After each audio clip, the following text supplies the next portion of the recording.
Recording in progress. Good evening and welcome to the 12th meeting of fiscal year 2024 for the Milton Planning Board. At this time, I'd like to now call the meeting to order. We will first begin with our administrative items. Before we begin, I actually would like to introduce the members of the Planning Board and our staff. If we could start going around the room. Jim? Jim Davis, member. Cheryl Tagayas, Secretary. Sean Fahey, member. Maggie Oldfield, member. And Meredith Hall, serving as chair. I'd like to introduce our staff. Tim? Tim Zerwinski, Director of Planning and Community Development. Great. Julia? Julia Gutton, clerk. And Josh Eckert-Lee, the Assistant Director, is here. He's kind of serving as Checking people in. MC for the public hearing, so he'll be up and about. He is with us, yes. Checking people in to sign. Recording in progress. Okay. Thank you. And thank you all who are joining us this evening and taking your time out on a weeknight. And those of you who are on Zoom, we welcome you. So we can now begin with our administrative items. Approval of minutes. We have one set of minutes that have been edited from November 5th. October 5th. Has everybody had a chance to read the minutes from October 5th? I have. I'm good with them. Yeah, the only, I didn't get a chance to confirm on page 2, the last sentence above the fiscal impact analysis. It said that I asked Ms. Tagayas her language to be put forward. I haven't reviewed if I actually said that. I don't know that I did not go back and watch the Yeah. tape, so Yeah, so that's the only, I agree with the second part of that sentence, but not, you could strike the We could sentence. strike Okay. that sentence. Is that okay, Okay. Julia? Okay. So can I have a motion to approve the minutes of October 5th with the amended amendment? Make a motion to approve the minutes of October 5th with Maggie's amendments. Okay, second? I'll second. Okay, all in favor? Aye. Great. Thank you very much. Next, discussion of next meeting dates. We have, for those of you who are here, thank you for coming, but there will also be a public forum which Tim will be conducting for those who are still learning about the MBTA communities zoning process. And that will be held at the library in the Keys Room at 7 p.m. on November 1st. So that, if anyone could not make it tonight, they'll also be able to, and if they didn't get a chance to speak tonight, they'll also be able to speak at that public forum. So I encourage all to attend on November 1st. Then we next have our regular scheduled meeting for November 9th, Planning Board, and then following that, we have a November 16th meeting, not meeting on the 23rd, as it is Thanksgiving. So those are our two meetings for November. Excuse me. The next item on the agenda is Director of Planning. Any update from Tim? I don't have a ton, but we noticed this hearing for 7:10, so Okay. I'm going to stall a little bit. That's it's only great. And I'll have a few 7:08. words just to say about the Okay. process. So. But in addition to the public forum we have on the first on MBTA communities, we're also beginning to be having a public forum on our East Milton mixed-use zoning process. That'll be the first public meeting that we'll have on that. That'll be November 6th, I believe, at 7 o'clock at the Milton Arts Center. So hopefully we will see our friends out in East Milton to kick off that process. We're very excited. It's been a long time coming, and we're excited to get out there and talk to folks. So looking forward to seeing everybody. That's great. And that's, you said the Milton Arts Center? Yes. That's great. Make sure people know where it is. Great. Terrific. And we do have just a brief time for Citizen Speak. The Citizen Speak tonight is for something that is not currently on our agenda. So if somebody has something that they would like to speak on, which is not related to the MBTA community zoning, we would welcome anyone who would like to speak either in person or on Zoom.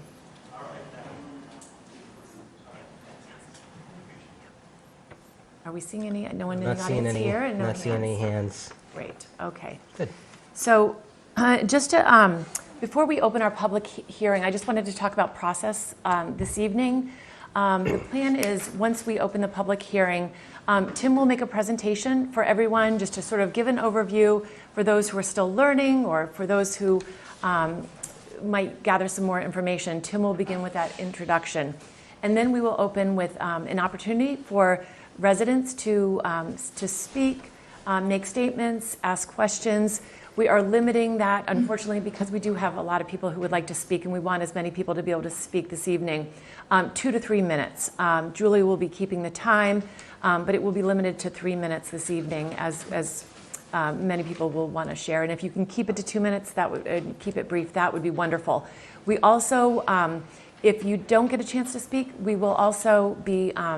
If somebody wants to send an email or could not speak tonight, please let them know. We would welcome any emails to be sent to the board. You can send them to Tim, and Tim can share them with the board. So that we just wanted to be clear. And then, of course, this is such an important issue that we just want everyone to always be respectful, whether you're addressing the board members or questions of the staff. We really, or the select board members who are here. We just ask that everyone is respectful to one another this evening. So, and I know you will, so without doubt.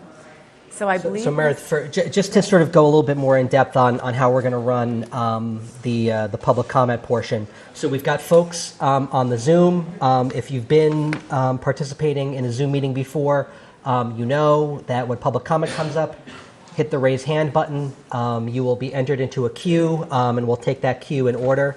The way that we'll be addressing folks that are here in person is we've got a sign-in sheet. There's a sign-in sheet up. Can you actually keep that door open?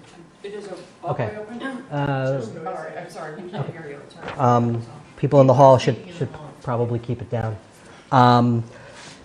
Since we've got folks in overflow rooms, we've got a sign-in sheet. There's a sign-in sheet on the table outside the room. If you are here and you would like to talk, go sign in on that sheet. And I'm talking to folks in the room, and I'm talking to folks that are watching on TV up in the Cronin and down in the Baker room. We're going to alternate between in-person testimony and Zoom testimony. What I will try to do is rattle off the next 3 or 4 names on my sign-in sheet so that if you are in an overflow room, you'll have ample opportunity to get down to the blute to give your testimony. So again, if you're here and you want to talk, sign in on the sign-in sheet outside the blute room. And if you're on Zoom, when the time for public testimony comes, just raise your hand. You'll be automatically entered queue. As long as you don't unraise it, we'll get through that list as much as possible. Folks that are in the overflow rooms, like I said, Josh is here and he's keeping an eye on things. If there's any problem with the tech, if you can't hear or the screen goes dead or something, either grab Josh or come down here to the blute and we'll get you all fixed up. So I think that's it. For the people who might be in those overflow rooms who signed up, Tim, are you going to call them so that they will come into the room then? So if you're in an overflow room, please come down here and sign in on a sign-in sheet. We're going to be grabbing those sign-in sheets, and I'm going to say, Joe Blow, Jane Blow, and so are up next. Please make your way down to the blute room so you can give your testimony. So we won't be in a situation where folks are kind of scrambling down here. But it's really important to get your name on the sign-in sheet. And just lastly, we will be allowing the residents to move through all of their comments and questions before the board will be addressing. So if you don't have your question answered immediately, we will be making time to do that at the latter part of the evening. But we'd like to move through all of the residents' time for questions and comments first. And then, so the board will refrain from making comments in between. So it's just to make sure we can keep on schedule. So, okay, great. So with that, I would like to open the public hearing for the Select Board's MBTA Communities article. And to begin, Tim, if you want to kick us off.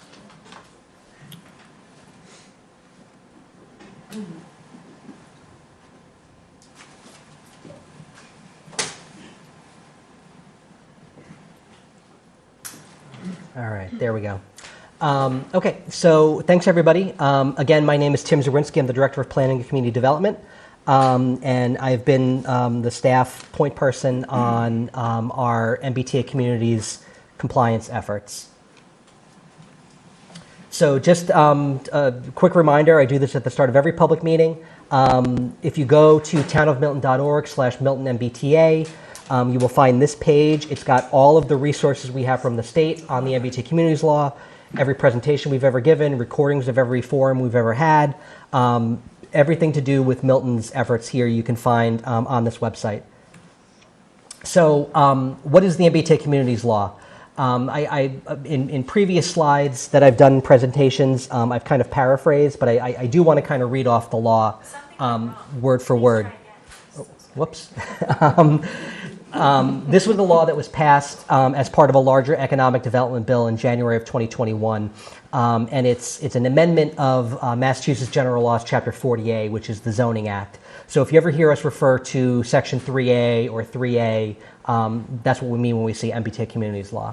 So an MBTA community shall have a zoning ordinance or bylaw that provides for at least one district of reasonable size in which multifamily housing is permitted as of right, provided, however, that such multifamily housing shall be without age restrictions and shall be suitable for families with children.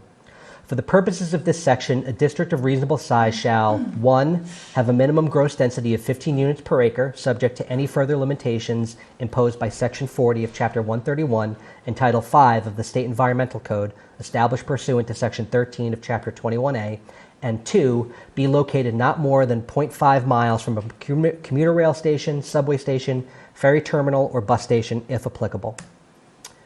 Further, an MBTA community that fails to comply with this section shall not be eligible for funds from 1, the Housing Choice Initiative as described by the Governor in a message to the General Court dated December 11, 2017, 2, the Local Capital Projects Fund established in Section 2EEEE of Chapter 29, or 3, the MassWorks Infrastructure Program established in Section 63 of Chapter 23A.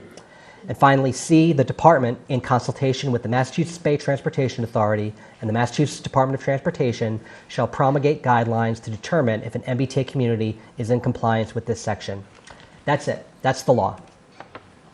So it's a mandate for towns to create zoning, and it's not a mandate for towns to create new housing. And I want to make sure that we're very clear about that from the outset, that our job is to create zoning.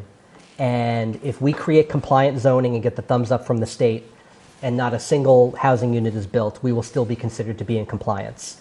The theory behind the law is to loosen restrictive zoning laws and enable property owners to meet the intense demand that we see for housing in Greater Boston. So that final bullet right there is just what I just said. We're passing zoning. We're not mandated to actually create any housing. Where are we? So the last portion of the law that I just read off authorizes the State Housing Agency. At the time of passage was DHCD. Today it's the Executive Office of Housing and Livable Communities, to create guidelines to help towns comply with the law.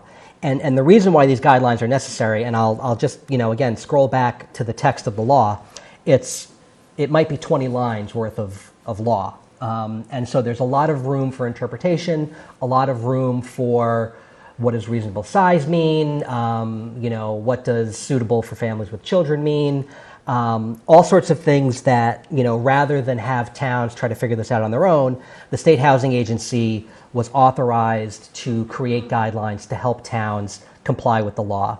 So one of the things that the guidelines do is they categorize MBTA communities by their level of transit service. So there are 3 tranches of service: rapid transit, commuter rail, and adjacent communities. So adjacent communities are communities that don't have a station but have developable land in a 5.5 mile radius of a station in another town. Commuter rail towns have a commuter rail station. Rapid transit towns have a rapid transit station.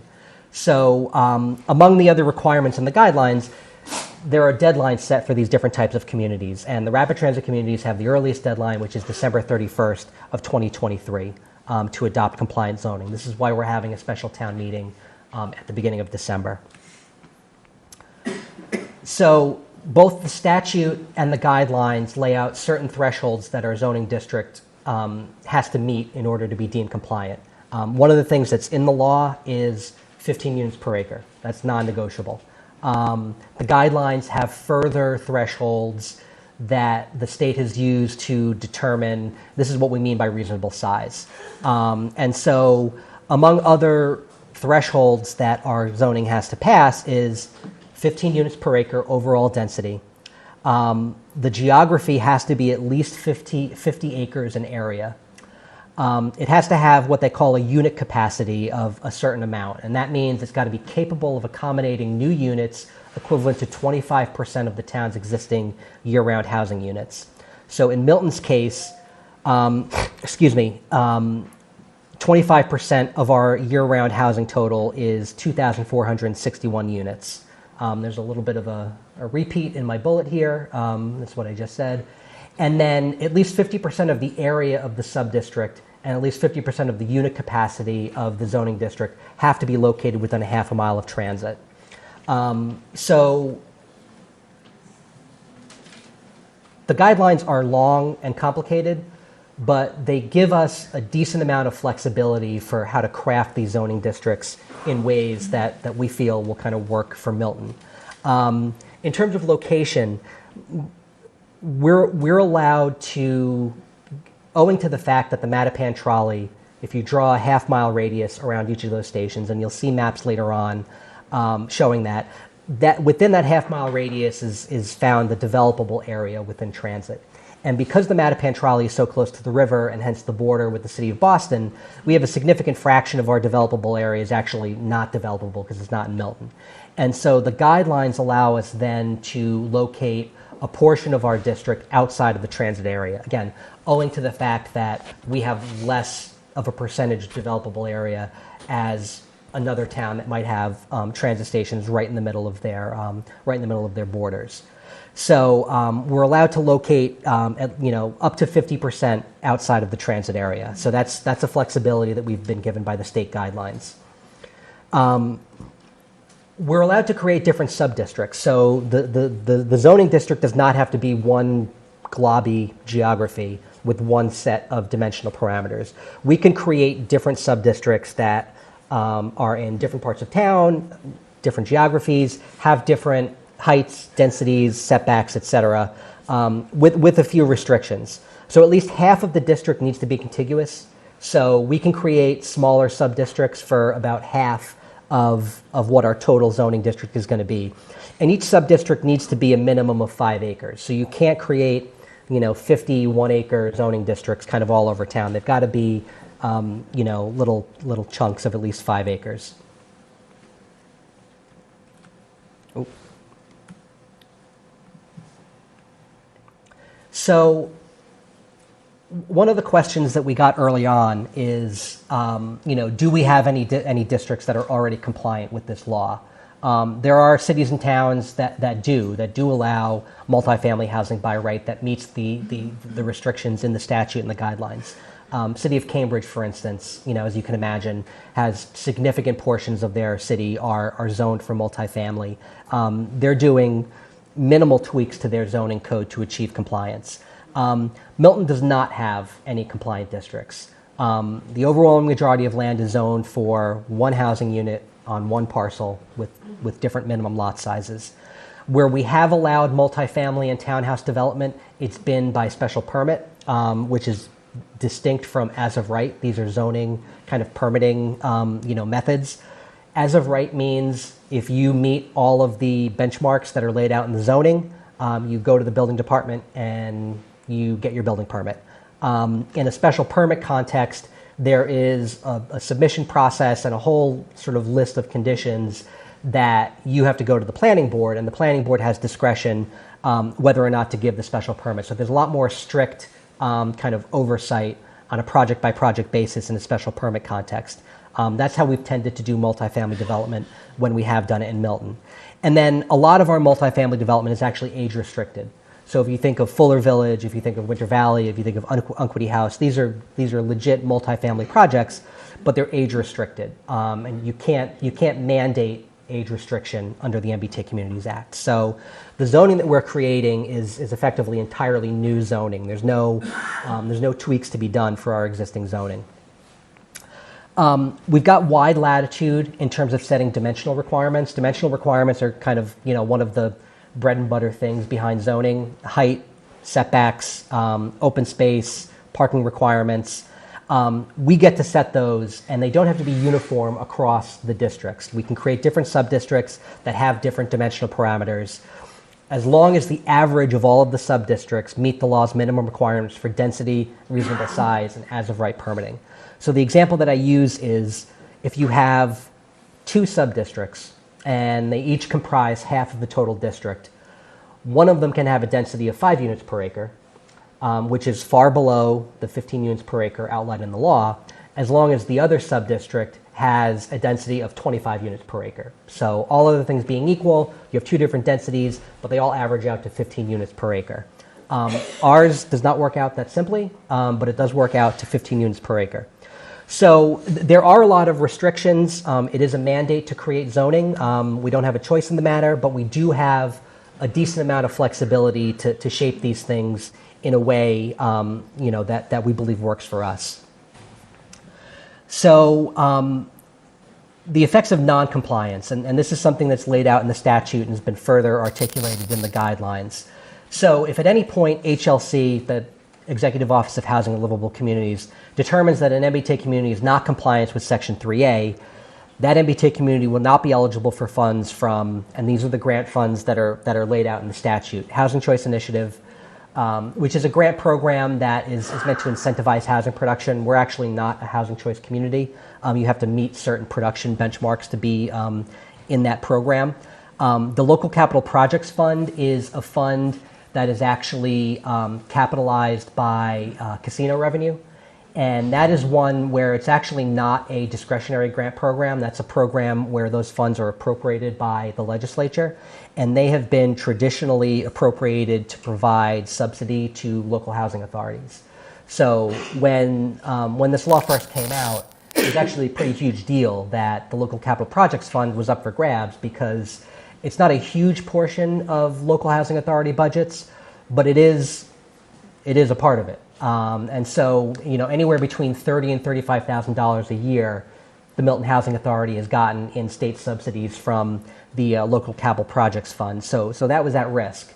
The fiscal 25 budget that the legislature recently passed actually kind of creates a carve-out that basically says you'll get your local capital projects money, because I think there was a bit of an uproar, when this first came out, that putting local housing authorities at risk. So a little bit of the teeth has been taken out of the Local Capital Projects Fund portion of this.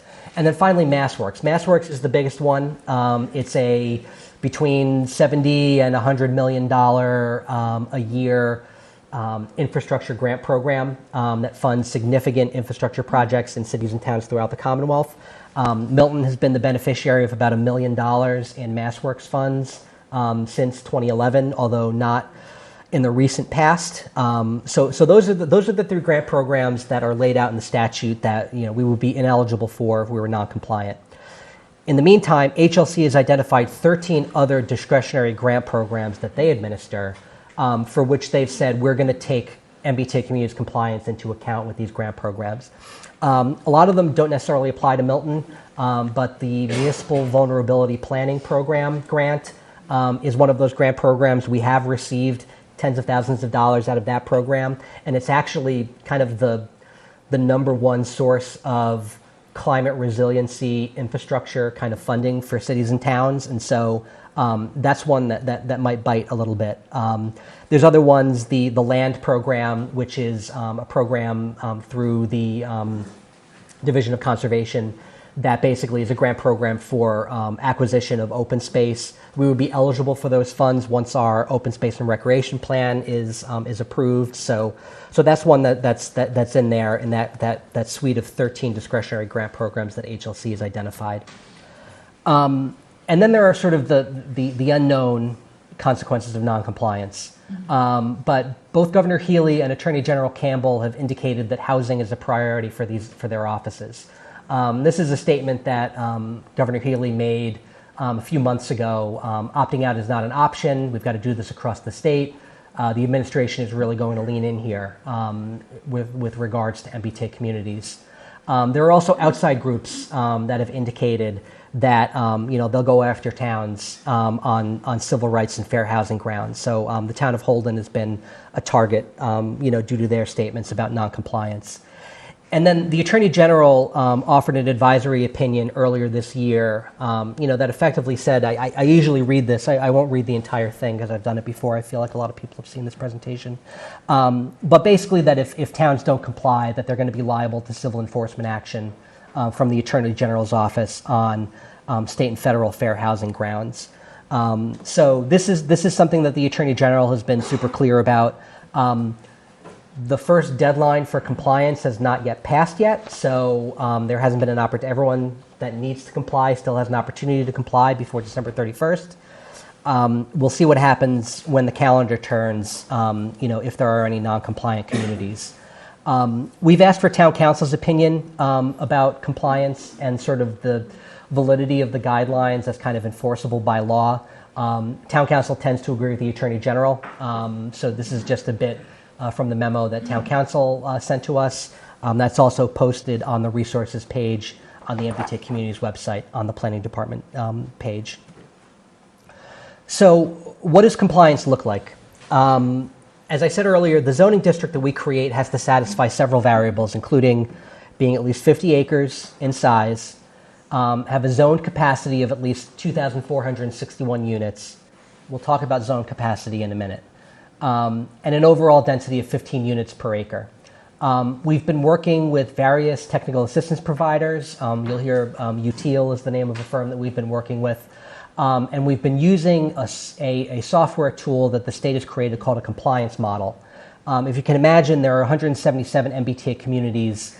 The state needs to create a kind of objective, consistent set of benchmarks that they can judge communities by. And this compliance model tool is the tool that they're going to be using. It's basically a set of Excel spreadsheets. It's got all of the information and requirements of the guidelines kind of built into the back end. You plug in your geography via geographic information system parcel data. You plug in your dimensional parameters, and it basically spits out, have you met the compliance kind of thresholds in terms of unit capacity, size, overall density. So you'll see some of the outputs that come out of that compliance model in a minute. So this is what our zoning district looks like on a town-wide basis. And I just want to mention, we're going to be talking about the zoning district as a whole. That's the sort of the sum of these sub-districts that you see on this map. This is the town-wide map, just to kind of give you some context. All of those circles are kind of transit stations with a half-mile radius drawn around them. We are going to zoom in on the portion of town that kind of has our zoning districts. And so I'll just get you situated from left to right. The pink district over here, kind of running down Blue Hills Parkway, is what we're calling the Blue Hills Parkway Corridor subdistrict. The purple one is the Mattapan Station subdistrict. This encompasses the Unquity House site on Curtis Road and several other parcels around it to kind of get to that 5-acre minimum subdistrict size. The bluish-greenish one in the middle is what we're calling the Elliott Street Corridor subdistrict. This is, effectively Elliott Street and some of the side streets. We've tried to kind of hug the transit line as much as possible in that one. The next few, the green and yellow ones, and there are hatch marks that I'll discuss in a minute, is our Milton Station and Central Station subdistrict. We've carved this up into 3 smaller subdistricts, East, West, and Bridge being the bridge between East and West. The ones that are hatched are what we're designating as our mandatory mixed-use districts. Just kind of put a pin in that term because we'll have a slide about it a little bit later. But this basically encompasses the Central Ave Business District, the 2 Milton Hill House parcels on Elliott Street, and then the northern portion of the Central Ave Business District. In the upper right in orange, you have our Granite Avenue District, and there are 2 sub-districts, north and south. Those comprise 2 Granite Avenue, and then the 2 parcels south of that on the other side of the interchange are the state DPW yard and park and ride, and then the American Legion site. And then finally, East Milton Square, which more or less kind of covers the boundaries of the business district with a few parcels in and a few parcels out. But if you think of the East Milton Business District, you're halfway there. So we're proposing 6 sub-districts, and some of those sub-districts have kind of further kind of miniature sub-districts to comprise what's our overall district. Each of those sub-districts has been tailored to match as much as possible the existing built environment via restrictions on height, density, setbacks, open space requirements, and the other dimensional parameters that we have at our disposal as zoning tools. So just to give you a little bit of a closer look at what these look like I said, the East Milton Square district is more or less the business district, although I will mention that the Fruit Center is actually not in the business district, that's in a residential district, but we're folding it in here. And then the Rockland Trust Building, another example of a commercial building outside of the actual commercial district. We took out the post office and the Milton Arts Center. Those are 2 publicly owned buildings. One of the aspects of the guidelines is that you don't get credit for zoning public parcels unless they've been recently kind of up for disposition or are identified as strategic housing sites in a housing production plan. So those are 2 parcels that are kind of character defining buildings in our district and weren't really doing anything for us from a unit capacity perspective. So that's why you see a little bit of a hole in the left side of that district. This is the Granite Avenue North District, 2 Granite Ave. Everyone's familiar with the office building up there. The South sub-district is, the top pointy part is the salt shed and DPW yard, the sort of the middle portion being the park and ride lot, and then that southern portion is the American Legion Hall across the street from the golf course. The Milton Station East sub-district comprises 88 Wharf, 2 Adams Street, 1 Elliott Street, and then kind of uses the train track parcel as kind of a connection to get to the rest of the district. The Milton Station Bridge sub-district is, like I said, the 2 Milton Hill House parcels. So 50 Elliott Street is the new Milton Hill House. 36 Elliott Street is the old Milton Hill House.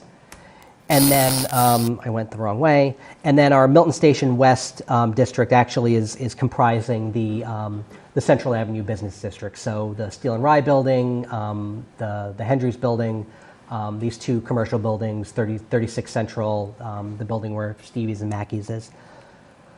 The Mattapan Station subdistrict, again, comprises the predominant parcel, and really the main redevelopment parcel that we're looking at here is the Unquity House parcel. We folded in these other single-family house parcels because the Unquity House parcel is 4-point-something acres, and we needed to get to 5 acres to be its own subdistrict. We have set our dimensional parameters here to minimize any kind of funky stuff happening on these single-family parcels. So there's no kind of... The zoning here is set for a similar building to the Unquity House building, and we just want to make sure that that kind of development is not happening on these single-family parcels. And then finally, the Blue Hills Parkway corridor is basically the parcels that are fronting on Blue Hills Parkway down basically to the Tucker School.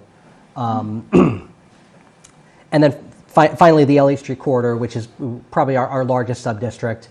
These are all the parcels that are associated with that. If you follow this process, you'll know that kind of the size and shape of this subdistrict has kind of ebbed and flowed over the course of our kind of iteration process.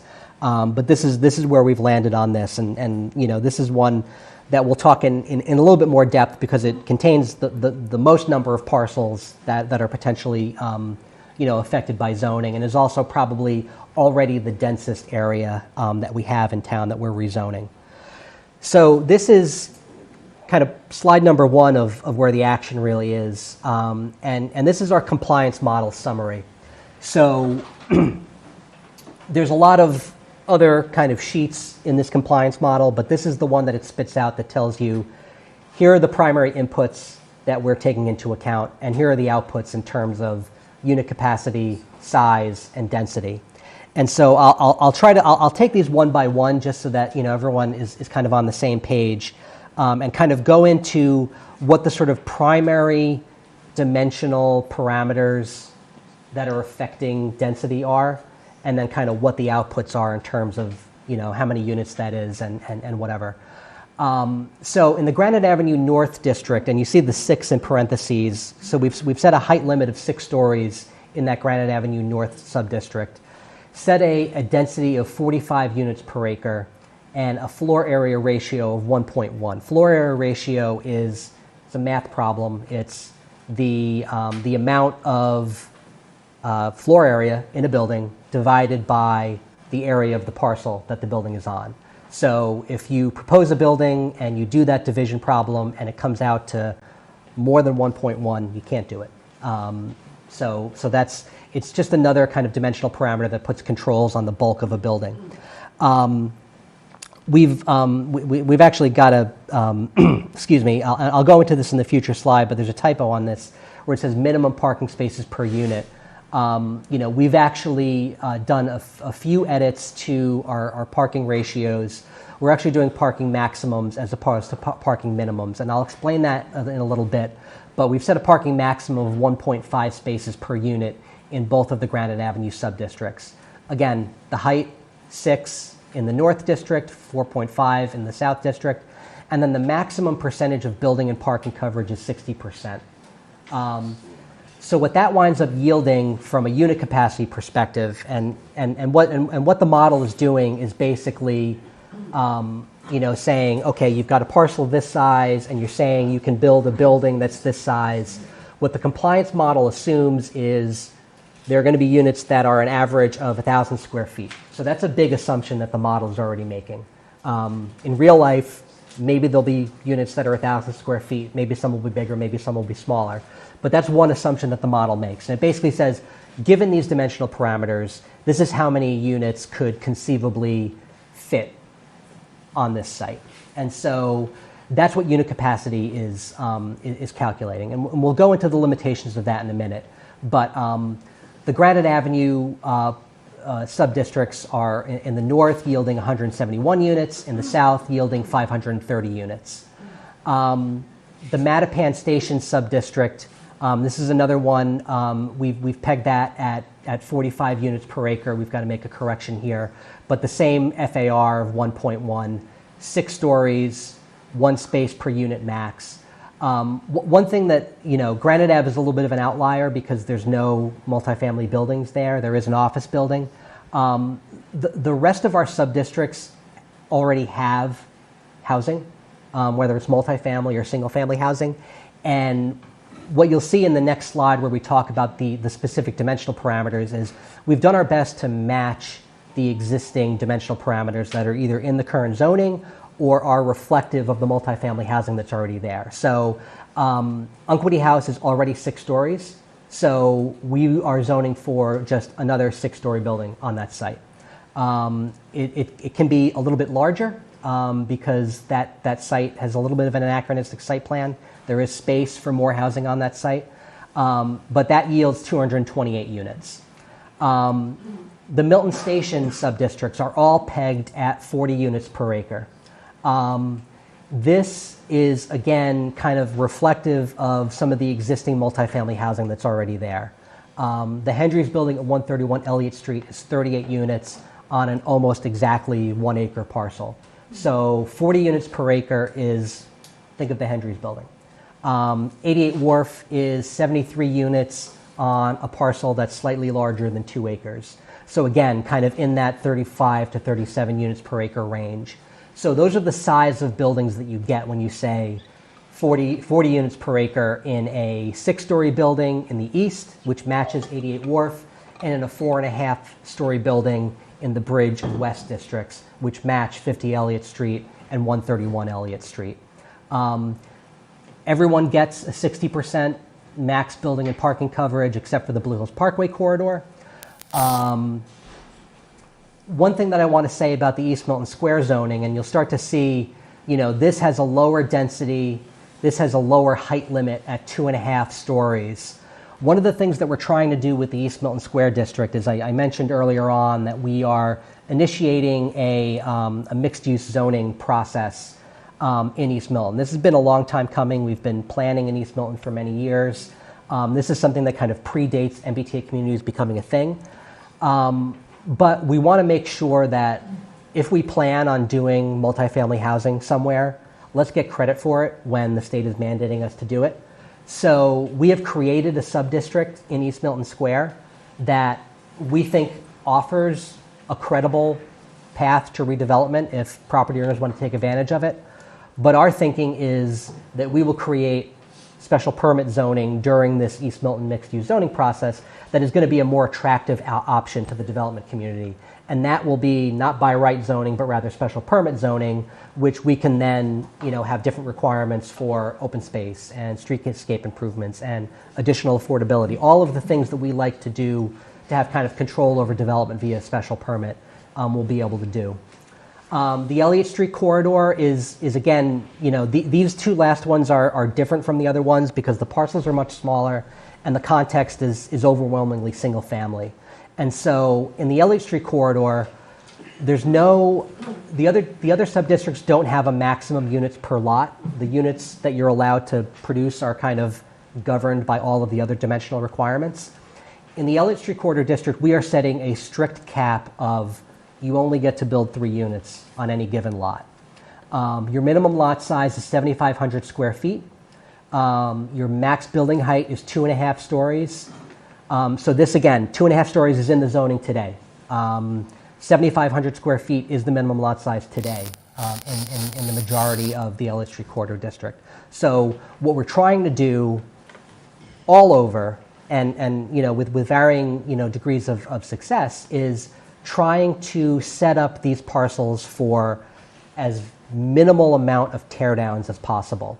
We want to give property owners the tools, if they're going to avail themselves of this zoning, to be able to use the existing footprint of their building, to be able to use the existing house that they have and add those units via an addition in the back, dormer out the roof, do something that will kind of preserve the physical character of the neighborhood, because it's one of the fundamental things that we've been operating under, because it's borne itself out in every planning initiative we've done, from the master plan to the Milton Village rezoning to talking in East Milton about rezoning.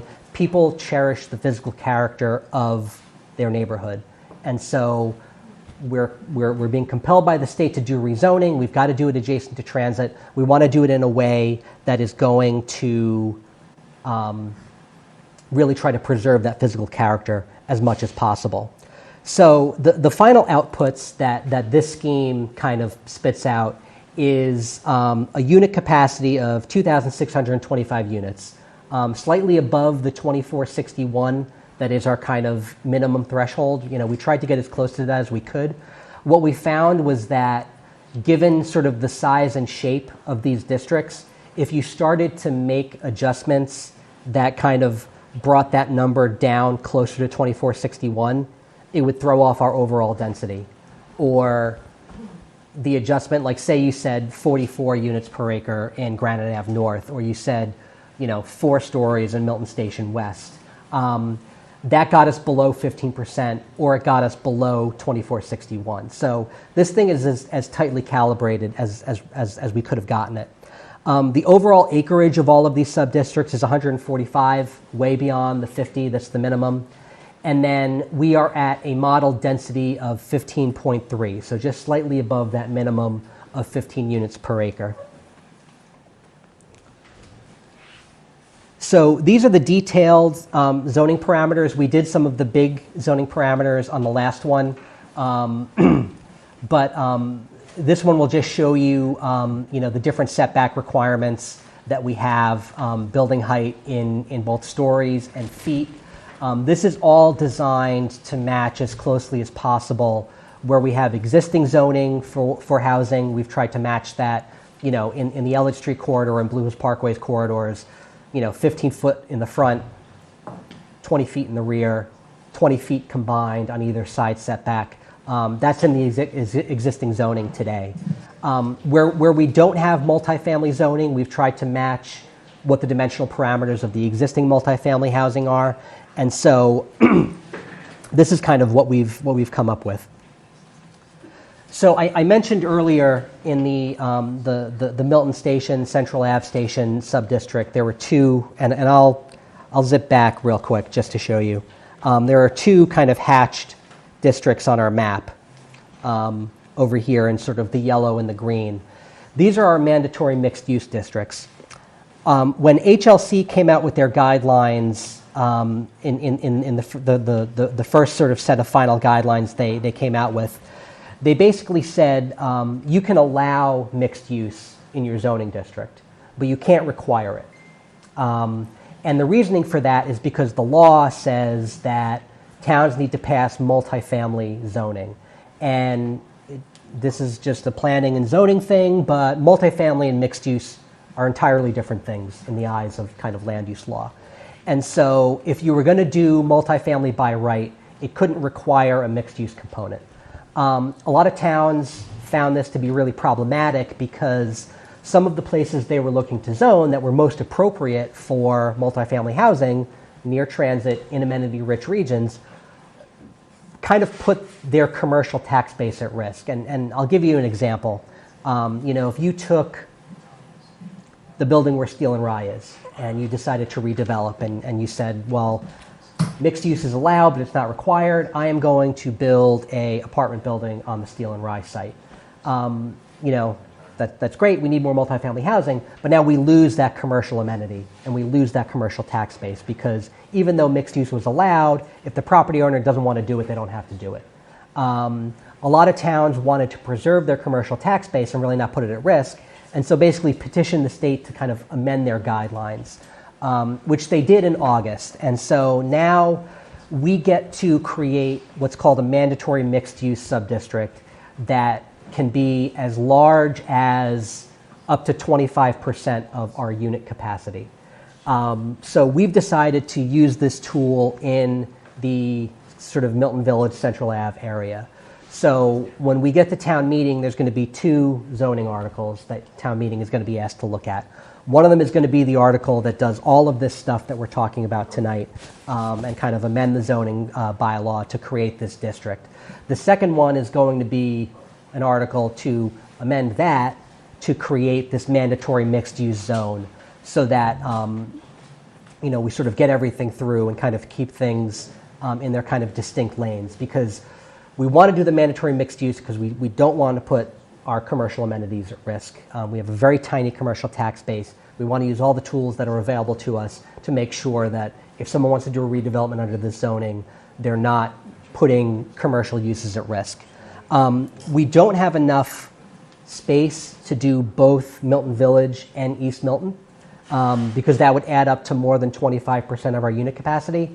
But our thinking is, again, because we are doing relatively lower density zoning in East Milton compared to what we could potentially do, to make room for that special permit zoning process that we were discussing, one of the requirements of the special permit zoning will be a mixed use requirement. So because we're creating special permit zoning that we think is going to be more attractive to the development community, we're going to use that tool to incentivize and require mixed use. So we've been talking about unit capacity. Unit capacity is sort of the number that's been flying around, 2,461. This is part of HLC's definition of reasonable size. This is where this number comes from, is because they said reasonable size means both physical geography and what's inside that geography. And a reasonable subdistrict or a reasonable zoning district will be able to accommodate a certain amount of units. Unit capacity is math, and it's an entirely theoretical number that HLC is using to create as an objective as possible measure of what a zoning bylaw is going to produce. Because otherwise, there's really no way for them to know, outside of doing intensive analysis on 177 different zoning bylaws, how many units could potentially be produced under the MBTA Communities Act. So they've created this compliance model. They've created this tool that does this math problem that spits out this number. It's not rooted in on-the-ground conditions. All right, so HLC has not gone into the 177 MBTA communities and said, we're going to look at where your districts are. We think that this is how much density each of these different parcels can have. It's all based in math. It's all based in numbers. It's all based in parcels on a map. It's very easy to look at that and think of it as a predictive tool.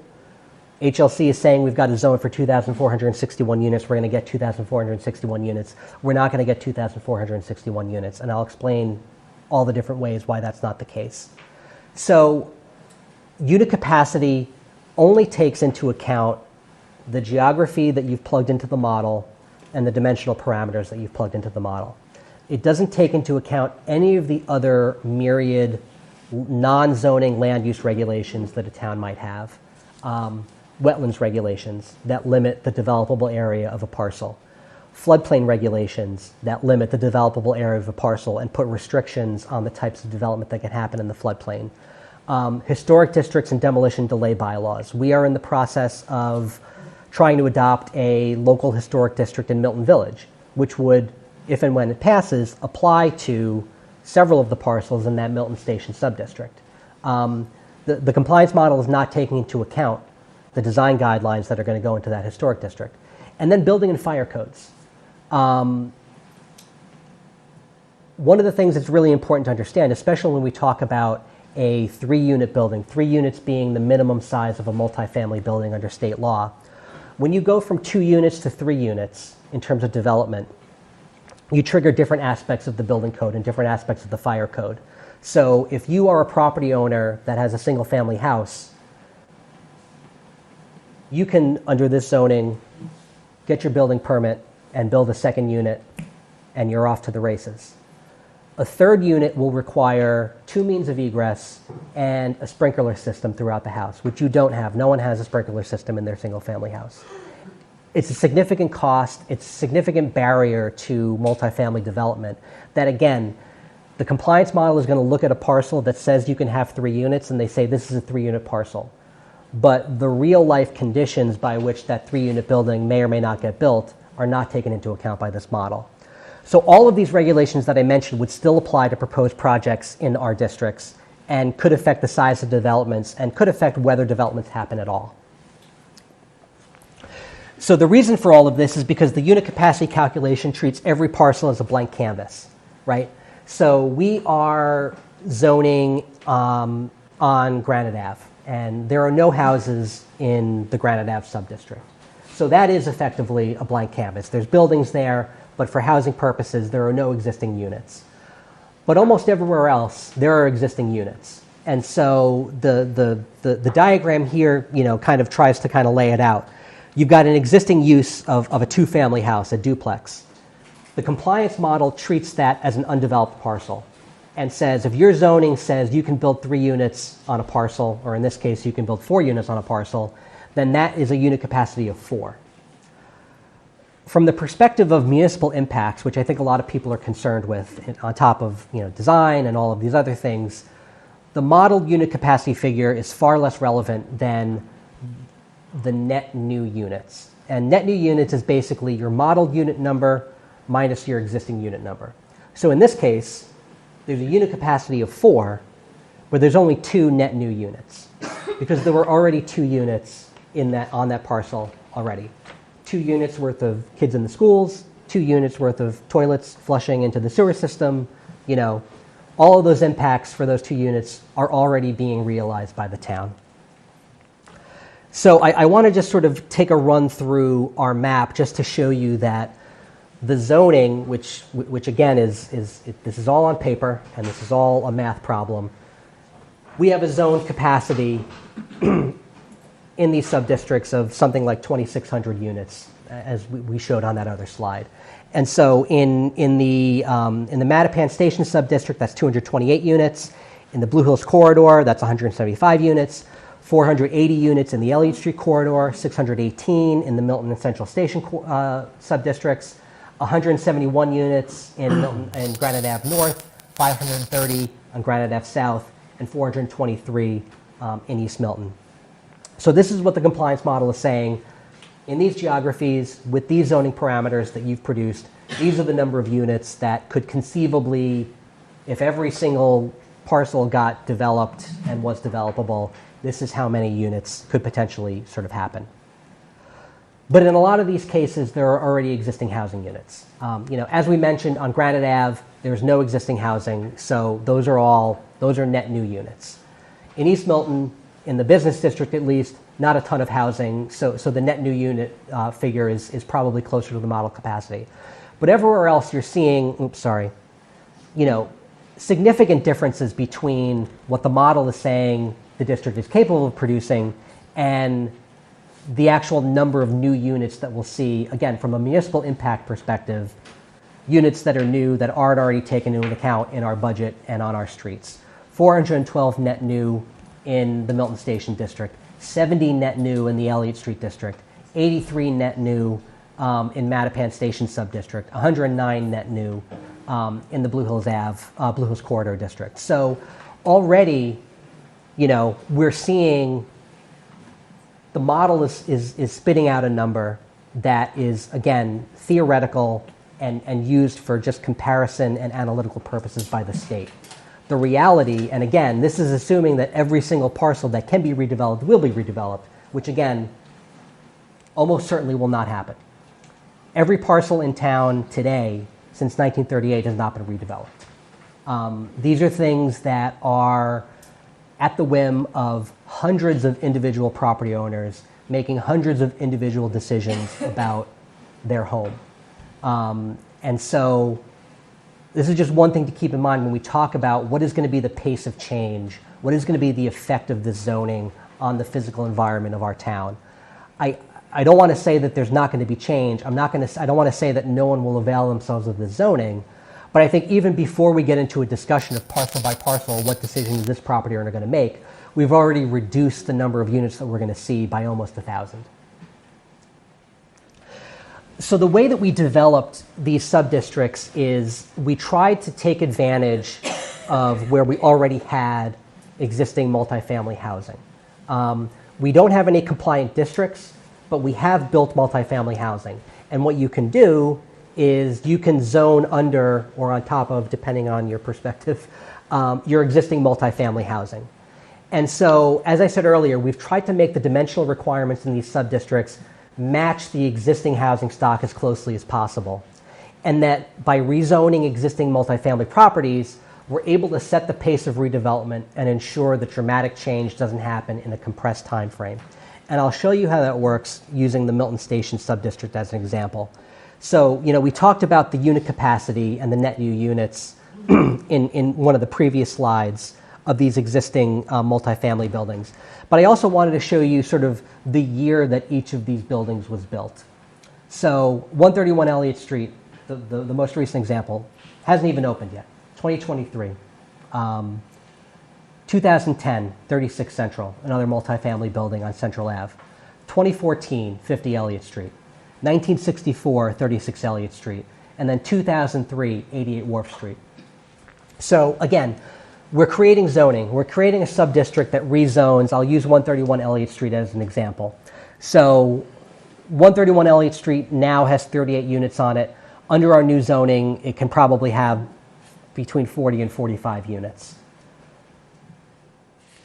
That's 38 property owners that own a condo in 131 Elliott Street. The condo association is the owner of the parcel. They're the owner of the building. They are the entity that makes the decision whether or not they're going to avail themselves of MBTA community zoning to redevelop.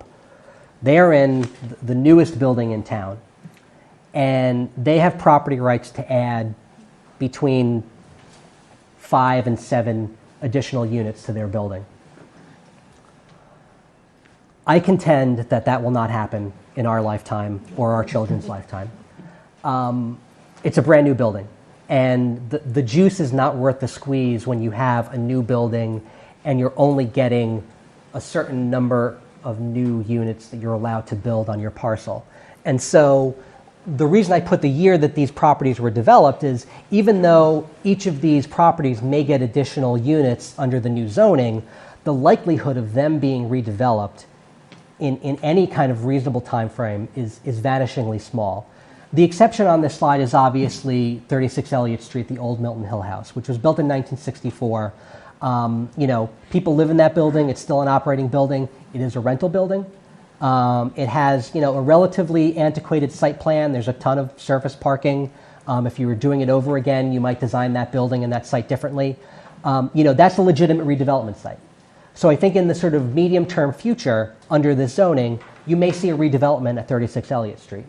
But you won't see one on most of the other parcels in this subdistrict. 2 Adams Street, where the extra space storage building is, also a redevelopment site. We already have multifamily zoning on that site. Folks, if you've been following this stuff for long enough, you may remember prior to the Great Recession, there was a project proposal for the parking lot in front of the extra space building. That could potentially be a redevelopment site as well. But this, again, is where it's really important that you consider some of the other non-zoning land use regulations. We are putting, or we're attempting to put, a local historic district in Milton Village that will protect all of these buildings from what people may consider to be sort of the worst types of redevelopment. And so I just want to underscore that there's a number that the compliance model is spitting out. But as you start to peel back the layers, you start to see that the pace of change is something that we've been trying to control as much as we possibly can. Because again, these are existing housing, either single-family houses or multifamily buildings, and people are going to make, hopefully, economically rational decisions and not demolish their brand new building. I can't make any predictions, though, but I hope they don't do that. So we've been talking a lot about geography, and we've been talking a lot about dimensional parameters, but I want to get into sort of the other half of the zoning bylaw, which is the review procedures and the development standards. So the dimensional requirements do a lot of work in terms of setting the physical parameters by which buildings get built. Height, density, setbacks. You can't build lot line to lot line, and you can't build a 1,000-story building. The other part of this is the site plan review procedures. These are as-of-right projects, which again means if you check all the boxes in the zoning, you get your building permit. But we are allowed to subject these projects to site plan review. And site plan review is a process that's conducted by a planning board. The planning board can set reasonable conditions on a project to regulate design, physical impacts, lighting, circulation, to make sure that projects are not putting their driveway right through a crosswalk, is the type of thing that you want to look at in site plan review. There are a number of site plan review procedures that are laid out in the zoning, and I'm not going to go through every single one of them, but material submission requirements, public hearing. You've got to have a public hearing in front of the planning board. So your neighbor can put a deck on the back of their house if it's zoning compliant, and they don't have to tell you, and they can just do it, and that's fine. But if someone's going to be putting a multifamily building up next door to you, you're going to get a letter in the mail, and it's going to say, come to this public hearing to learn about this project and talk to the planning board about it. The site plan review procedures are there so that the planning board can kind of bring to bear on these projects certain development standards.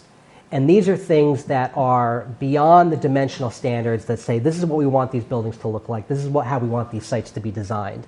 So there's a couple things in these development standards that we think are really important to kind of make sure that these projects are going to work in our neighborhoods. Parking maximums for residential uses. So this is to ensure that projects don't produce excessive parking, which would bring additional traffic and congestion to Milton streets.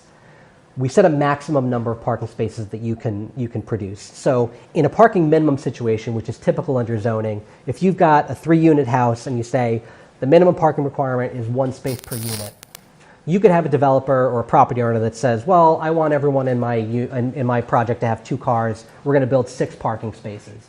And now you've got a big parking lot in the backyard, and you've got 6 new cars coming up and down the street, which adds congestion to the town. In a parking maximum scenario, which is, we believe, appropriate in what is overwhelmingly a transit-oriented district, we're saying in a 3-unit building, the most you can build is 3 parking spaces, so that you don't see a situation where there are more parking spaces that are needed and you're getting more cars in the neighborhood than you want. These are projects that are going to select for people that are going to have a restricted number of cars in their household. Just to kind of show you, in the region, how this bears out, in a survey of 200 multifamily buildings in the inner core, the Metropolitan Area Planning Council found that an average of 30% of zoning required parking spaces were empty at peak times. So empty overnight in a residential development, empty during the day in a commercial development. So this indicates that zoning is not the best way to regulate how much parking it is. It's using the knowledge of the development community and the people that are actually building these projects to know how much parking their tenants and their users are going to need. We have open space requirements. Dimensionally, there is just a strict open space requirement that you can't build lot line to lot line. You've got to have setbacks. You've got to have open space. For larger projects, there's going to be a requirement for there to be recreational space for children or common space for families. There are development standards around landscaping that provides visual interest and screening. So there's a lot of open space and landscaping related dimensional standards. And then design standards about building orientation, the location of building entrances, site planning. So these are all things that the planning board will now have tools beyond just the building is this tall and has this many units to be able to subject to these projects to make sure that they have a look and feel that, that is appropriate for their context. So finally, there are affordable housing requirements, and there's been a lot of discourse, and I read things that the law doesn't have affordable housing requirement. There's no affordable housing requirement. There's an affordable housing requirement. The HLC guidelines allow towns to have their zoning code require up to 10% of units be deed restricted affordable. And so these would be units that would count towards the subsidized housing inventory. They set the number at 10% because what they don't want to do is have towns effectively weaponize affordable housing requirements to make projects economically infeasible.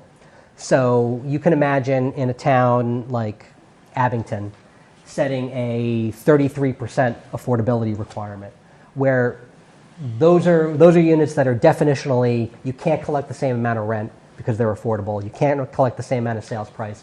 And so someone has to subsidize those units, and that's the developer. When you set a percentage that's too high, the project doesn't make economic sense and you just can't build it.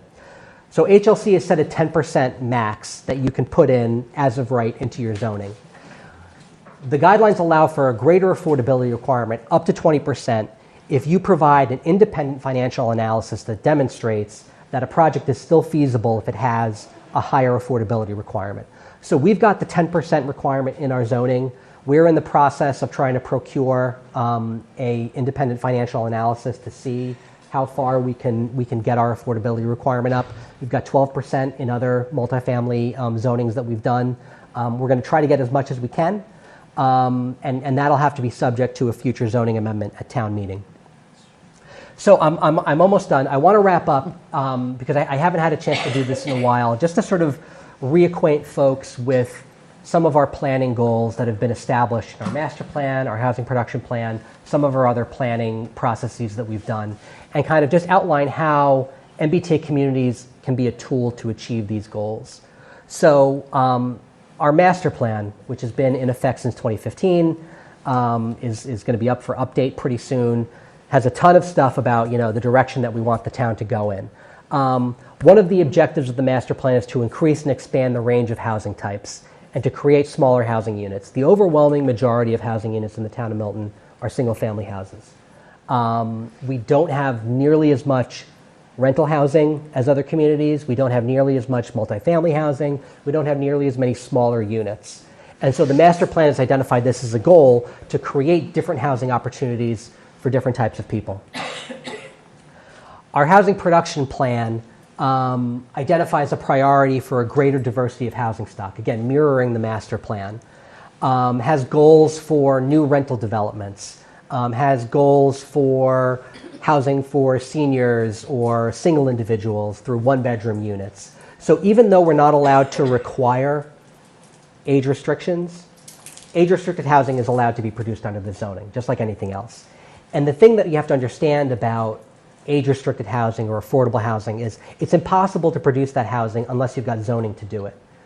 It's impossible to create affordable single-family units in the town of Milton. The land is too expensive, the economic incentives are there, the construction is too expensive, you can't do it.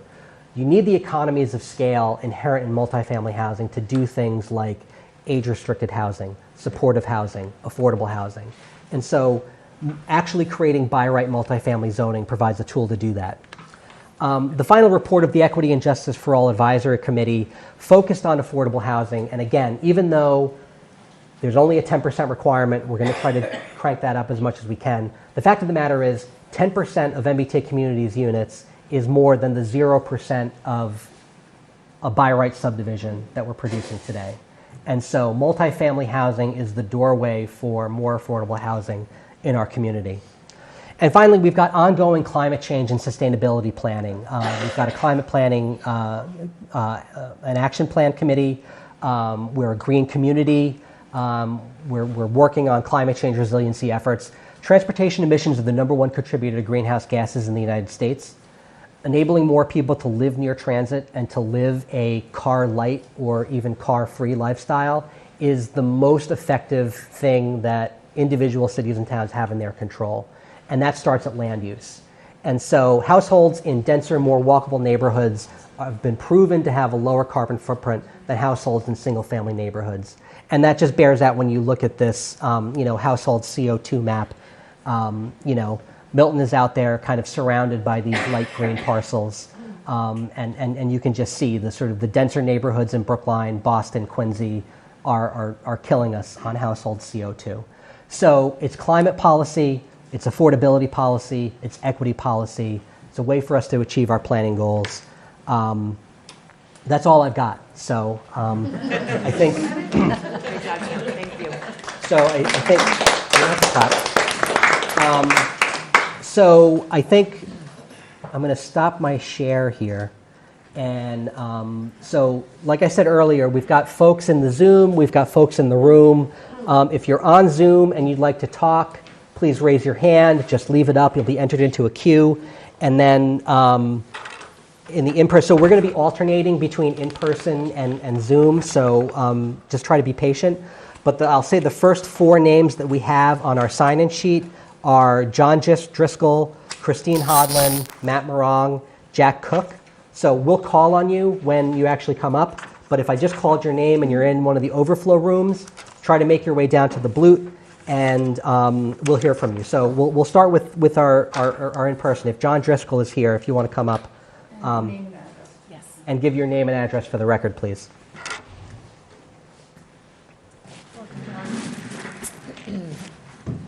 Good evening. John Driscoll, 718 Randolph Ave. I would like to thank all 5 of you for doing the job you have been doing through this. And you were dealt a bad hand, and you're doing a great job. I just want to thank you, and you put a lot of hours in it. People ought to be very thankful. Staying here to 12:30 at night, doing a great job. But I'd like to speak sort of as a neighbor. I'm getting a 40-unit building from 40B, like on a half-acre piece of parcel.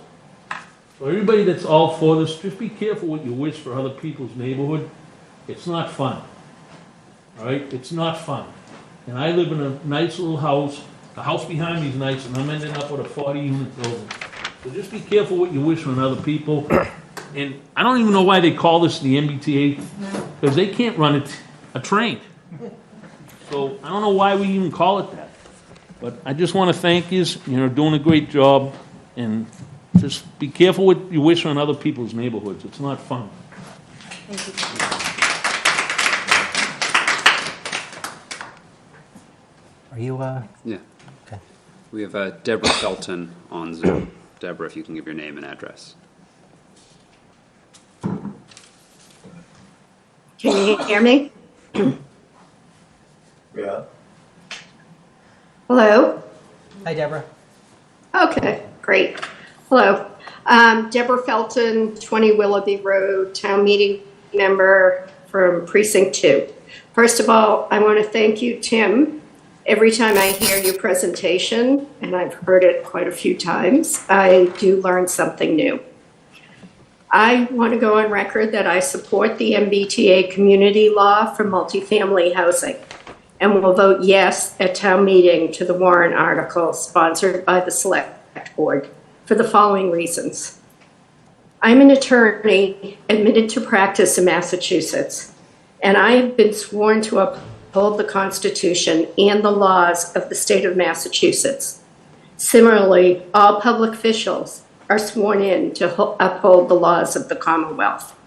The MBTA community law and its guidelines are legal. There has been no determination made that this law is unconstitutional or illegal. Please do not underestimate the benefit this would have for the community, and it is part of my neighborhood also.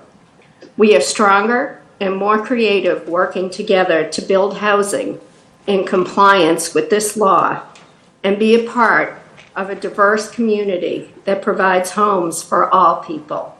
I urge the planning board to support this article, and I do thank you for all the time and work. Thank you so much. Thank you, Deborah. We've got Christine Hodlin next, and then again, just as a reminder, Matt Morong, Jack Cook, and then Megan Walsh and Karen Friedman Hanna. If any of those folks are in the overflow, you can make your way down to the booth. You'll be speaking shortly. Christine Hodlin. I live at 112 Maple Street, which is in the Elliott Street corridor. I also own a two-family on Aberdeen Road, over near the Tucker School District, that my husband and I purchased when we first moved here with our children. One of my sons lives there. He and his wife have two young children, and they can't afford to buy a house in Milton or anywhere close by here in this area. So this is very personal to me. Our house, we have 4 bedrooms in it, and all of my kids are gone. Luckily, my grandchildren are all nearby, and they come and visit a lot, and so we're not ready to sell. But when we are, I really would like to stay here because I have two young families with 6 grandchildren in this town, and I like to be close by to them. So, like everyone else that already came up, I can't thank all of you enough for all the work that has gone on here. It's amazing to listen to this over and over again, Tim. I've heard it as well, and I can't believe how many meetings you've held on this subject all over the summer and the spring, and to go from 2 years ago when this began to what was presented to us today is amazing. So I think a lot of work has been done on all the individual subdivisions and what's needed, and in trying to be compliant with the law, but also trying to respect the neighborhoods in the building as best as you can. And so I really appreciate that. The article has very thoughtful design and standards that have been applied that will help to keep the neighborhoods in each individual community as close to what they are today. And I'm sure that was not easy to try to prepare and put that together for all of them. It's not like you had one that you could apply it to. It was each one of these individually had to be thought out. I'm especially happy to see the open space standards that are included in this presentation. And I also go on record as supporting this article. This article is in compliance with the law that we need to have done by December 31st. I'm a town meeting member as well in Precinct 2. I'm sure that this planning board isn't done with this on December 31st if it passes at town meeting. I'm sure there'll be enhancements and modifications to it and changes, and who knows what the state will ask you to do after this. But I'm sure we'll continue to make it a better article and better zoning as we keep going, just like we do other ones. And I just want to add, like me, all of you elected officials take an oath of office, as Deborah said, to uphold the Commonwealth of Massachusetts and the laws. And this is a law. This is a law that was passed by the state, and we are being asked to abide by it, and I feel that we should respond as such. I fully support this article, and I would encourage everyone else here too as well. So thank you again. We have Ian Boyd on the Zoom. Ian, if you can unmute and give your name and address. Hello, I'm sorry. This is Ian Boyd. I'm at 44 Cliff Road in Milton, Massachusetts. I again also would like to thank the board and all the folks on staff for the hard work they've been doing for this. And I know there's a lot of heated emotions around the plan, and it's been, there's been a lot of news articles about what's going on in the attitudes in town about this. When looking at the actual lines that have been drawn, I am in the Elliott Street corridor, and I also support multifamily housing, and I do think that we do need to address the housing crisis in Massachusetts. The lines as they are drawn do seem to exclude a lot of neighborhoods and close by parcels that are less dense, and the concentration along the river and the transit line does seem to be a bit arbitrary. I know that there's math involved. I know that we're using models to help design this, but I do think that some care should be taken to broaden the shouldered burden that we will all face as part of this. And that's all I wanted to say. Thank you, Ian, very much. We have Matt Morong next on the list. And again, just as a reminder, following Matt, Jack Cook, Megan Walsh, Karen Friedman Hanna, Ellen Stoddard, Eileen Sharkey. So if you're in the overflow room, make your way down. All right. Good evening. Thank you. My heartfelt thanks. I think there's been a ton of work that's gone into this process. Tim and Josh, holy cow. Thank you for all that you've done. My name is Matt Morong, and I live at 136 Elliott Street. So since January 2022, when word of the passing of this state law was introduced to the Milton Planning Board, I've watched Milton's response to this law eagerly. This is a matter of extreme interest to me as an architect who's trained in planning, who works in the rail and transit industries, and lives in the heart of the transit area. Kind of hits every point for me. Excuse me, Matt. Yes? I just got a message that maybe you can move the microphone closer. Yeah, thanks. Is this better? I hope. Okay. I'm back where I started with my first comment to the planning board. You know there have been a lot. On an optimistic note, the planning process hasn't been straightforward at all, but I'm appreciative for the debate that allowed this law to be vetted, questioned, and strengthened to become the product that has been submitted by the select board and we're discussing tonight. There are a lot of reasons to support this bill. Let me share a few. Despite its flaws, which we've discussed, the Mattapan line is an asset to this community with enormous potential and is one of the primary reasons why I moved to Milton in the first place. Auto dependence is literally and figuratively toxic, and development in proximity to transit, especially if the T gets its act together, can have enormous benefits. Infrastructure and municipal services gain efficiencies when density increases, as evidenced by the financial analysis prepared for the planning board, and all of Milton can share in the financial benefits of this zoning. Multifamily structures are inherently more energy efficient than single-family structures, and multifamily housing has the potential to reduce home ownership costs and open up this important source of financial and social stability to more people. The character of Milton is important, but it's essential to remember that character is both physical and human. There's open space and trees and beautiful buildings that define character, but even more important are the people who make a place special. This bill does everything it can to retain the physical character of Milton while opening it up to more people. And at the end of the day, that's what makes this place vibrant and welcoming and warm. I consider myself lucky to live in one of the densest parts of Milton. What I love about it is the people who I say hi to as I walk my dog on the Neponset River Trail in the morning. It's the staff at the Steel and Rye Bakery counter who support me with my caffeine habit. Meredith knows. The serendipity, the friendliness, the neighborliness, and the hospitality that we all share will only be amplified as we open Milton to more people. There are lots of ways we can improve on this bill, too. It isn't perfect. The planning board had discussed presenting an interim zoning article, and I suggest that this is the interim zoning article. Following the passage of this law, we have much more to do to address the shortcomings and side effects of this law. I hope that the planning board takes a proactive approach to implement remedies to these issues. We can find ways to make Granite Ave by the American Legion post more livable, reducing the impacts of traffic, and perhaps even making it walkable. We can take an activist position to support the MBTA, and we can further increase Milton's commercial tax base. As people work from home, and more, we can give them new places to grab lunch, a coffee, get childcare, or a quart of milk. My motivation to push so hard for this is personal, professional, and moral. Housing is a fundamental human right, and obtaining it is becoming more and more difficult. Opening our community will go a long way to alleviating this existential crisis for our region and our nation.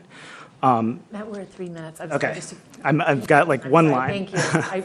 In regards to livability and affordability, and at the end of the day, I believe that Milton will be stronger for it. Thank you. Thank you very much. We've got George on the Zoom. George, if you can give us your name and address for the record. Sure. I'm at 290 Elliott Street. I jumped on a little bit later, so I may have missed this. But I've got two questions. Will there be any architectural or physical appearance standards applied to make sure, as we add new multifamily housing, that it all kind of makes sense and has a nice look, polished look. I know Boston sometimes incorporates or will add special standards. Example, like each house needs to have shingles on the front face. That's just one example. I'm not saying that should be a requirement, but that's just an example of what I'm talking about. My second question is, I don't know if this board is if this is an appropriate question for this audience, but I want to ask it anyway. Similar to Boston, is there a potential for us to receive a tax break in the form of a residential exemption if you live at the property that you that are contained within these new multifamily zones? And I think that would help make this project a lot more appealing as well, if we can help lessen the tax burden in exchange for allowing higher density housing. That's all I've got. I'll let you guys answer. Thank you so much for all the hard work. I know a lot went into this. This is my first meeting, but I know there's a lot that goes into these type of projects. So thank you very much for all your work, and I'll let you guys answer. Thanks. Thank you, George. George, could you repeat your name for the record, please? Sure. It's George Simon, and I'm at 290 Elliott Street. Thank you. I'm right across from the Valley Road T-stop almost. Thank you, George. And we're going to let all of the residents complete their comments and questions, and then we will then have a period following to answer all of your questions. So we will do so at that time. Thank you. Great. Thanks. We've got Jack Cook next on the list. And then again, as a reminder, on the in-person list, Megan Walsh, Karen Friedman-Hanna, Ellen Stoddard, Eileen Sharkey, Marsha Grills, Katie Lagon. All right, thanks. I'm going to think about this in more simplistic terms. I saw a letter from the HLC. You could just state your name and address. Oh, I'm sorry. for the record. I'm Jack Cook, 15 Cortlandt Circle. Great, thank you. I saw a letter from the HLC to the town that claims that Milton has 404 acres of developable station area land. Now, if that's true, at 15 units per, that's 6,060 units. Now, even half of that would be 3,030 units. Now, I don't know if they're 5-acre parcels or not, but I live off of Grand Ave, and I'm looking at this building, 1, 2, 3, 4, 5 buildings. That's a complex. You're going to put a complex on the other side of my house. We have about 100 people in the neighborhood, and you are going to add 1,000 right across the street, 1,000 people, okay? Cars, we don't know about sewer lines. Where are you going to run that? The river's on the other side. You're going to run right through my neighborhood. 500 toilets, 500 sinks with little kids flushing who knows what. You got parking. There's nowhere to walk from that area. The traffic is outrageous. We couldn't get out of the street tonight. I got a bunch of my neighbors here. There's a few of them in the other room.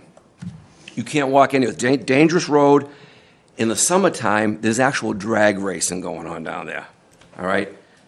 drag racing. The cops come, they get them out, they're flying. It's very dangerous as it is. In the morning, you can't get out, and when it's not clogged, it's a racing strip.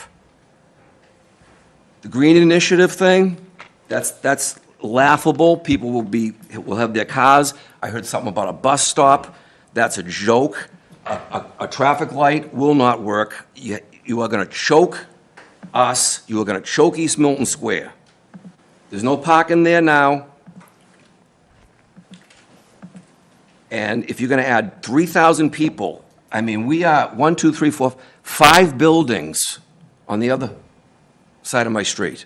5 apartment buildings. Do you know anybody that lives in Milton or buys in Milton that wants to look at 5 apartment buildings across the street from them?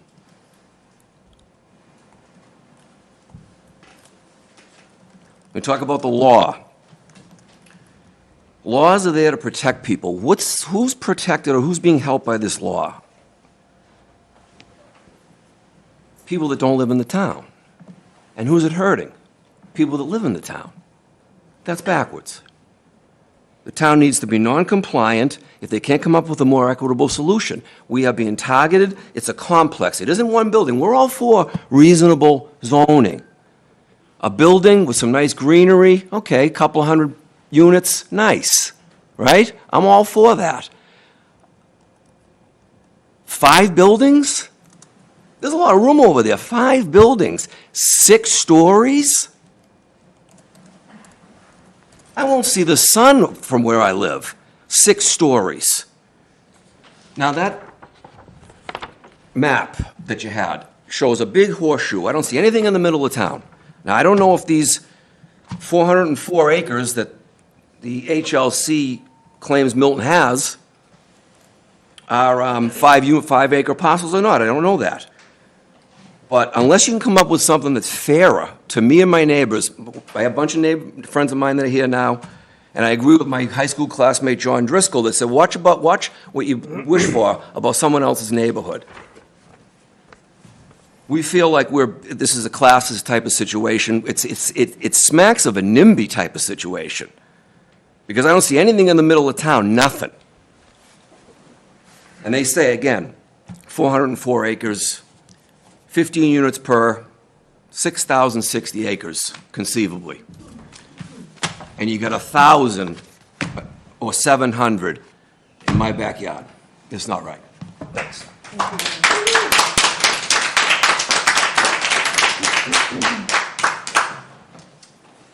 We've got Matt Lagan on the Zoom. Matt, if you can give us your name and address for the record.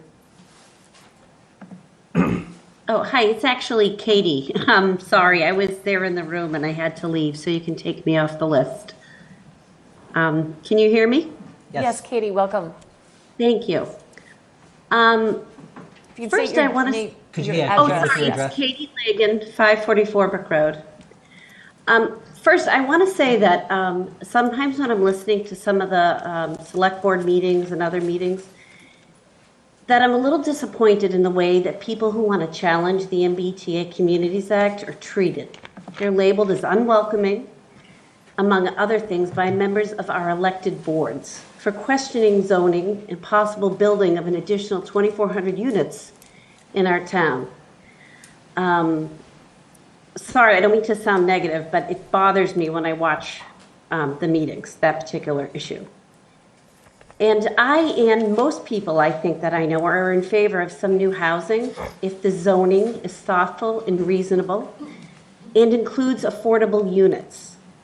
The planning board has been presented with an impossible task, finding zoning for 24 units or you're out of compliance.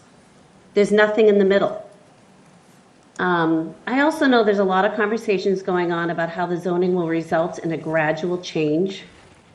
The current plan put forth by the select board includes approximately, I think it's 800 units on those 2 lots on Granite Ave. I could be off there a little bit. But one of the lots isn't even within the half-mile radius of the train. And this particular lot, as I understand, is owned by the state. And if it's turned over to a developer, we'll have hundreds of units all at one time. I also noticed, as somebody else has mentioned, that there's a lot of streets in that sort of circular area that aren't included in the zoning. And it's a little bit questionable, and I'd say it's not a good look. So if we have to go outside this half-mile radius of our so-called rapid transit, then I think the number that the state is asking us to zone for is just, it's too much. There are too many units. And lastly, the talk of the law. I hear over and over that we must comply with the law. When we were tasked with finding land for our new school, we found a way to challenge the law regarding the conservation land. So I'm kind of confused as to why we're so afraid to challenge this so-called law at this time. And I have one question too, maybe you can answer at the end, about 40B. And if these units go up, how it affects our ratio. It seems to me that we're going to be forever chasing that ratio if units go up under this law. Okay, thank you so much, and thank you again for all your hard work. Thank you, Katie. Next on the list, we have Megan Walsh. And then, again, as a reminder, after Megan, Karen Friedman-Hanna, Ellen Stoddard, Eileen Sharkey, Marcia Grills. We just heard from Katie and Robert Rozovsky. Next. Thank you, Megan. Hello, Megan Walsh. I live on 107 Church Street in East Milton. I'm a town meeting member. I'm no stranger to affordable housing. I grew up in South Boston, rent control, and in the Housing Authority in D Street on Orton Murata Way. I'm a huge supporter of affordable housing. However, when you look at the numbers and you look at the map, and you see that 1,100 of these units are falling in East Milton Square, which is already congested. We have traffic backed up from Granite all the way to Bassett. Bassett is now backed up all the way to Church, wrapped around every morning. It takes me a half an hour every morning to get to Pierce to drop my children off. It is absolute insanity. And the mere fact that East Milton is going to hold the additional 50% of the non-MBTA, I don't know how you can call that fair and equitable. That is absolutely asinine. And when you look at the other areas that are being untapped, it's completely unfair. Our children are at risk every single day. We have people cutting through, they're speeding. We've had several dogs in my neighborhood who have been hit by a car. God forbid it's a child, but if we continue and add an additional potential 1,000 cars to our already congested traffic, there's going to be tragedy. And this is completely wrong. So considering Granite Ave, you can't get out there. Wood Street, everyone blocks Wood Street. You can't even get out to get on, through East Milton Square. It's just absolutely unfair that East Milton should be subjected to the majority of the non-MBTA half-mile buffer. So as a town meeting member, I am not in support of this, and I will not be voting for it. Thank you.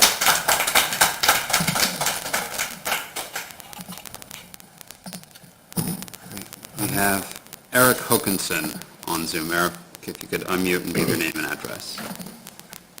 Yeah, thank you. Eric Hokinson, 583 Elliott Street.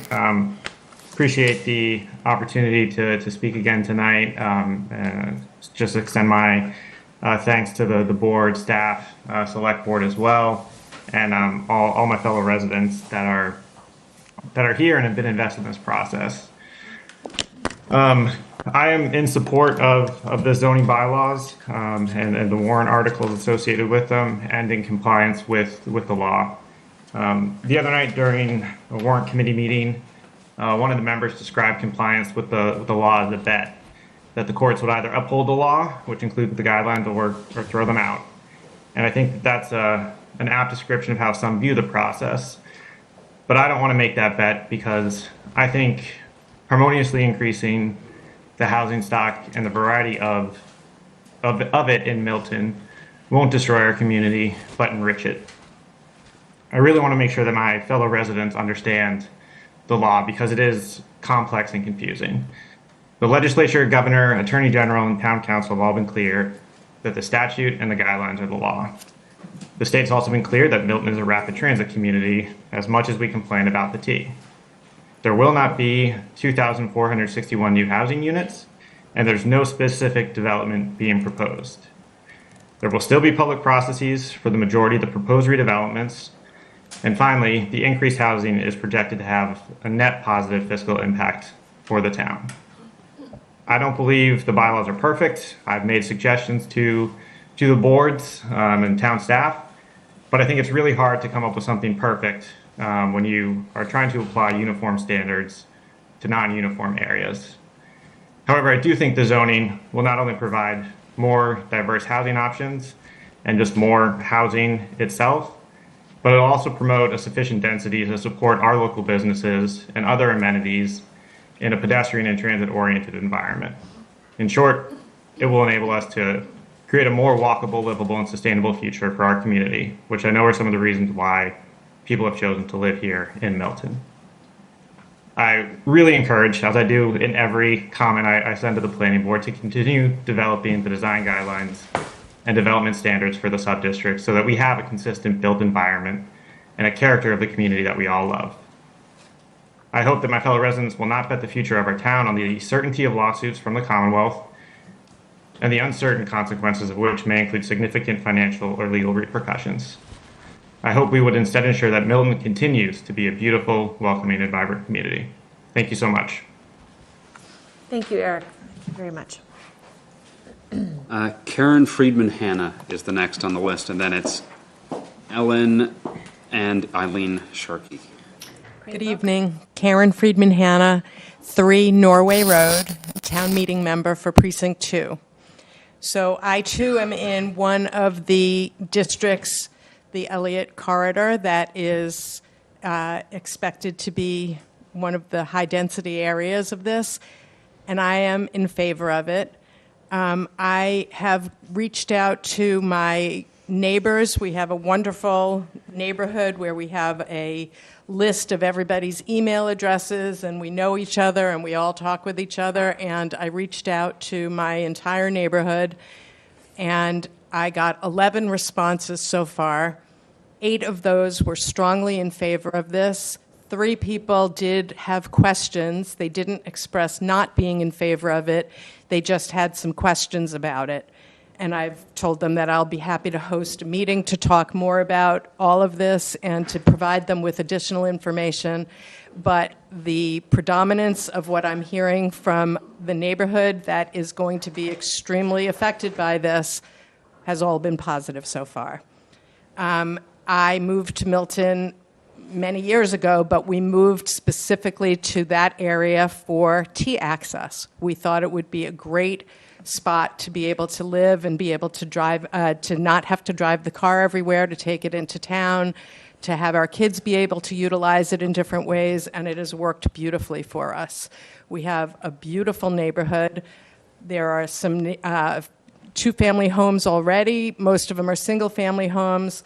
I can't imagine from knowing the families that are living there currently that any of them would be looking to quickly change out of the environment that they have, the living situation that they have, though some may choose to have, making it into, basically it would be a triple family from a single family.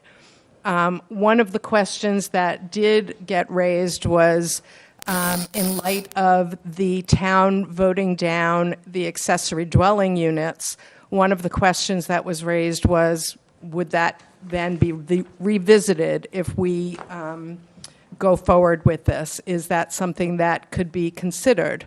It's unclear to me still a little bit whether this means that it would be only single-family homes that would have be made into basically 3 units within the single home that's there, or if there could be potentially the house being a 2-family house and then an accessory dwelling unit in the back that, so that it's a separate unit, not necessarily the main house being made into the 3 units. So that was a question, and I think it's a valid question to ask.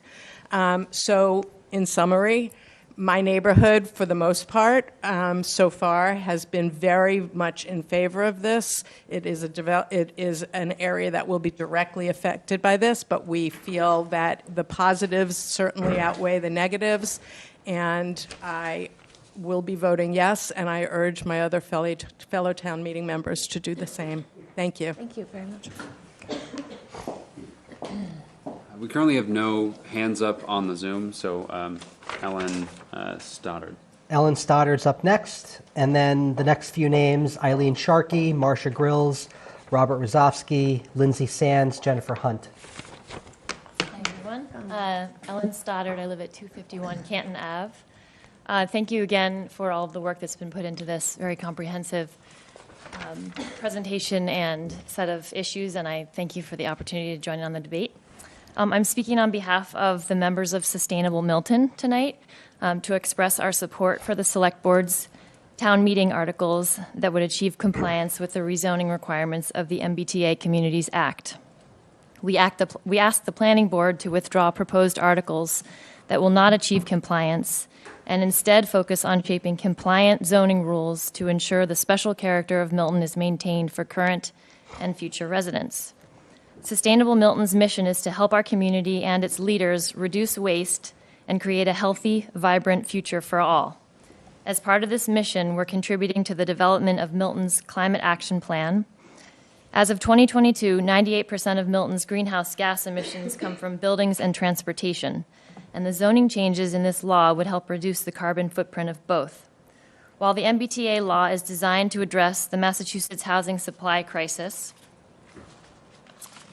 and not specifically to advance sustainability goals, we think it's absolutely consistent with them. However, sustainability concerns are not the only nor the primary reason we support compliance. We see many other potential benefits to the town, including things that have been mentioned tonight, such as walkability, diverse housing stock, and conserving green space by redeveloping parcels that are already developed. Aside from these benefits, we expect that failure to comply with the law would be a major setback from a sustainability perspective. If Milton does not comply with the MBTA Communities Act requirements, we have the potential to lose access to multiple grant programs that have brought in millions of dollars for funding for sustainable infrastructure projects in the past, and that are expected to be a major source of funding for critical climate change mitigations going forward. And also, we will be likely to have to defend ourselves from lawsuits stemming from noncompliance, which would divert significant resources that are better invested in community services and infrastructure. We have heard the calls for increased energy efficiency requirements in the MBTA zoning articles, but instead we have the opportunity as a town to adopt the specialized opt-in code developed to align with Massachusetts' 2050 net zero carbon emissions roadmap. This approach to improving energy efficiency for our buildings would be fairer and less legally risky, as it would apply to all buildings in the community equally.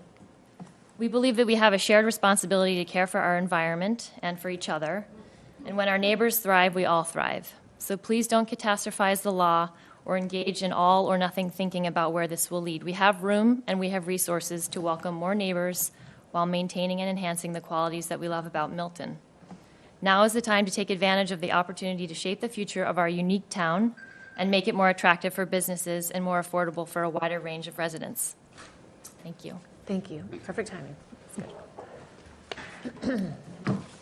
Still no hands on the Zoom, so Eileen Sharkey is up next.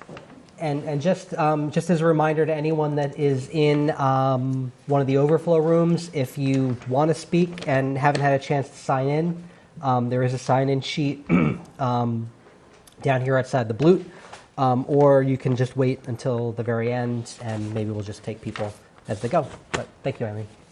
And if you can give us your name and address for the record. Yes, Eileen Sharkey, 35 Caroline Drive.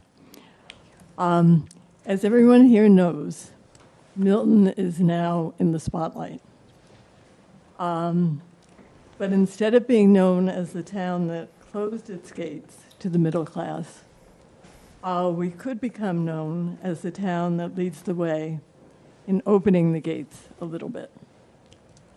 The state has done its job in focusing on the housing crisis that we have by passing this law. Tim and his team have done a wonderful job of creating a fair and equitable plan for complying with the law. The Select Board has done its job and endorsed that plan in the warrant article. Now it's time for the Planning Board and the residents, through our town meeting representatives, to get the job done. If any town meeting members are listening, I hope that they vote to comply with the law. Everyone deserves a home. The spotlight is on us, and we can lead the way. Thank you. Thank you very much. We have Marcia Grills next.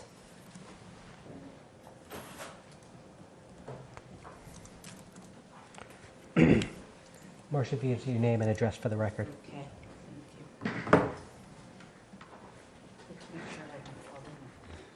you. My name is Marcia Grills. I live at 30 Landon Road, and I am a town meeting member for Precinct 1. So I'm here today. No surprise, we are in a housing crisis. We need more homes. I think we all only need to look around. Those of us who have lived in the town for a very long time or our entire lives have seen our houses' values increase astronomically, which has unfortunately made it so that our own kids are having a hard time trying to find a home. And, people in the service industry who firemen, nurses, police, can't afford to live in the town. And I think that's really unfortunate. So I'm hoping that this law will allow us to increase the number of housing units available to people and encourage more people to purchase with perhaps a little bit lower purchase price. So I am definitely supporting what's on the table right now. And I have to say I wasn't always in favor. When I started to hear about this in the spring, I had some concerns that what we were being asked to do was a lot. And I do think it is somewhat of a heavy burden for Milton, not impossible. And I was actually comforted when I looked at a lot of the iterations that you folks have gone through and the changes that you've made and the listening that you've done to a point where we're at now, which is a plan that I feel very comfortable with supporting. I think it's a good plan. I think it's a solid plan. I think it's a fair plan.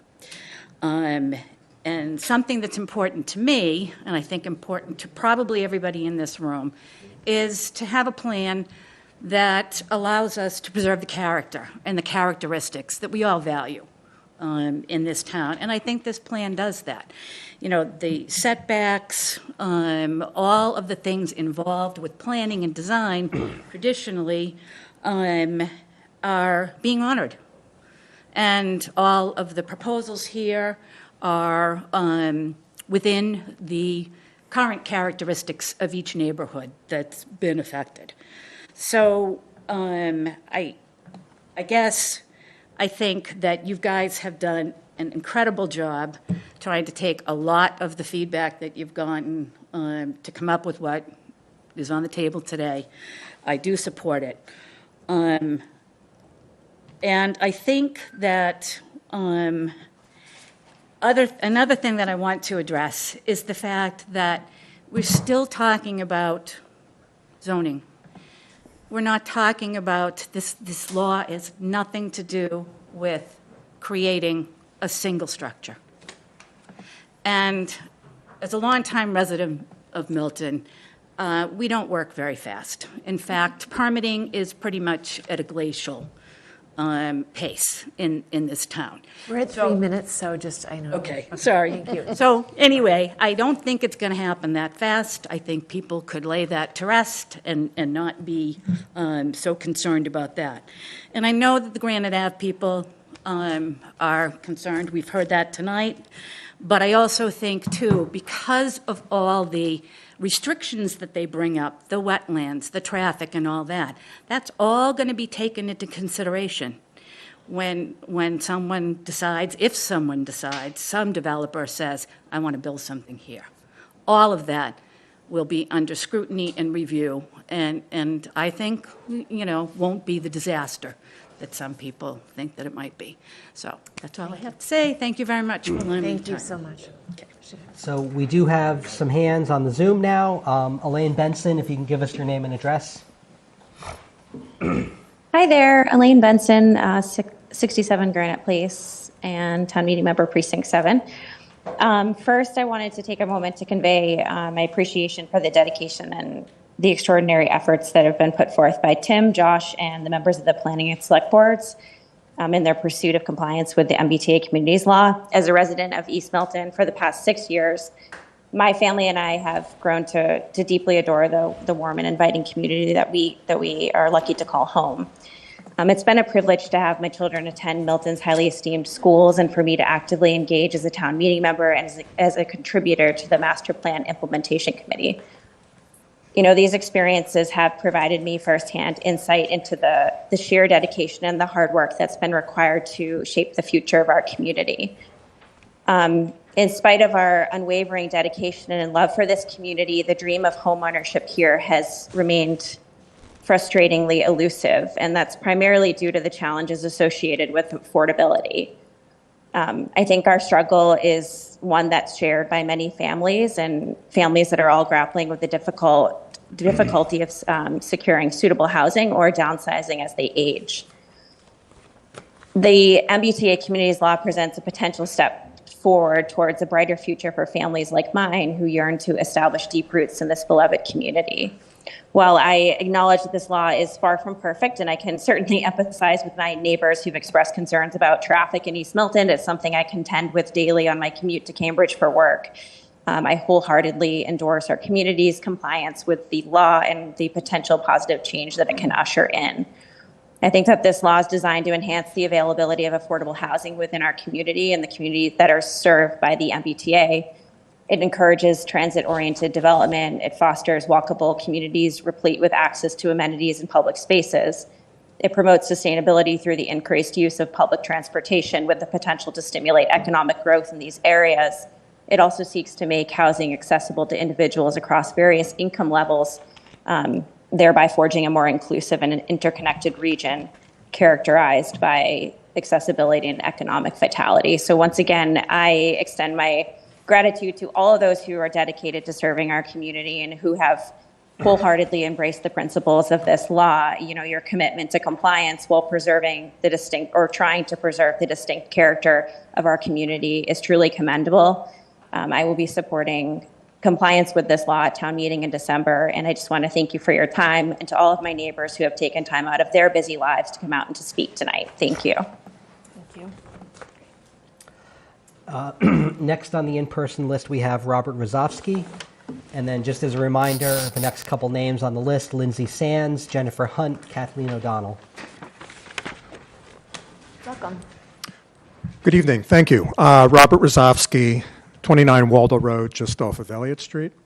I first want to thank all the elected officials here, members of the planning board here. We have a few members from the select board, and certainly our staff who are hired by the town. A lot of time has been put into this. I know their time and your time is not over on it yet, but I do want to thank you for the time you've put in. It's unpaid time pretty much, other than our staff. And I'm wondering if you have cots here for those late night meetings. But in any case, I'm in favor of the zoning articles, and I think we need to support them for a number of reasons. We definitely need to generate more housing options, in addition to only the single-family homes. For town employees to afford to live here, seniors to downsize when they choose, and for new families to have a decent place to live. These articles for new multifamily housing will provide for gradual and stable increases in housing options with the town in full control. The articles are good economically, as they will expand our tax base, and the additional residents will strengthen small businesses in town. Having multifamily housing close to transit will also assist, but not completely solve, the overuse of individual polluting vehicles for transport by placing new housing units near rapid transit, enabling more residents to more easily use public transportation. New housing options will attract a more diverse population, which will strengthen the town. And approving the articles will keep the town in compliance with the law and avoid wasteful potential taxpayer spending our property taxes to possibly fight lawsuits that are brought against the town. We have many economic needs in town for our taxes, and fighting a lawsuit to be a law-breaking town is not one of them. There's been a fair amount of misinformation and fear-mongering. I'm not going to get into the details, but I implore all residents and particularly town meeting members to get the facts. Democracy is hard. Do your own research. There's going to be a forum. It was announced next week, next Wednesday, November 1st, and you can get a frequently answered questions webpage at miltonaim.org. That's miltonaim.org from Affordable Inclusive Milton. I live in the rapid transit corridor, and I welcome multifamily zoning in my neighborhood. The zoning should be enabled to be tastefully designed, and I believe that this zoning will be a benefit for the town by making our town an even more desirable place to live. Thank you for your time. We have Shali on the Zoom. Shali, if you can unmute and give your name and address. Hi, Ashali Singham, 62 Essex Road.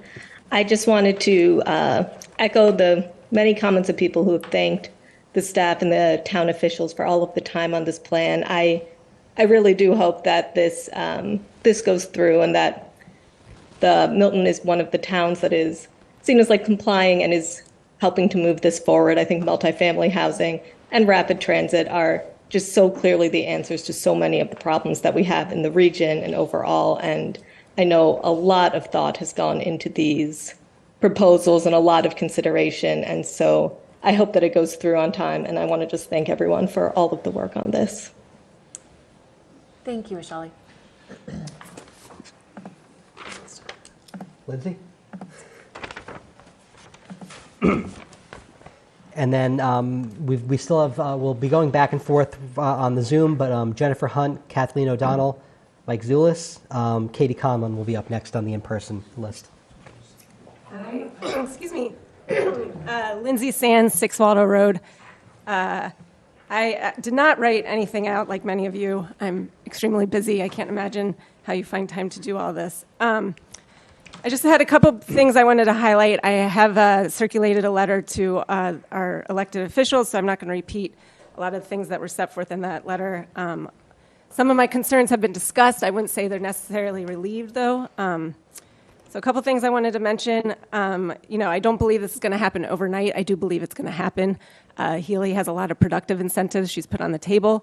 I think a lot of developers and contractors are going to benefit most out of these laws. I strongly disagree with the conversation around sustainability.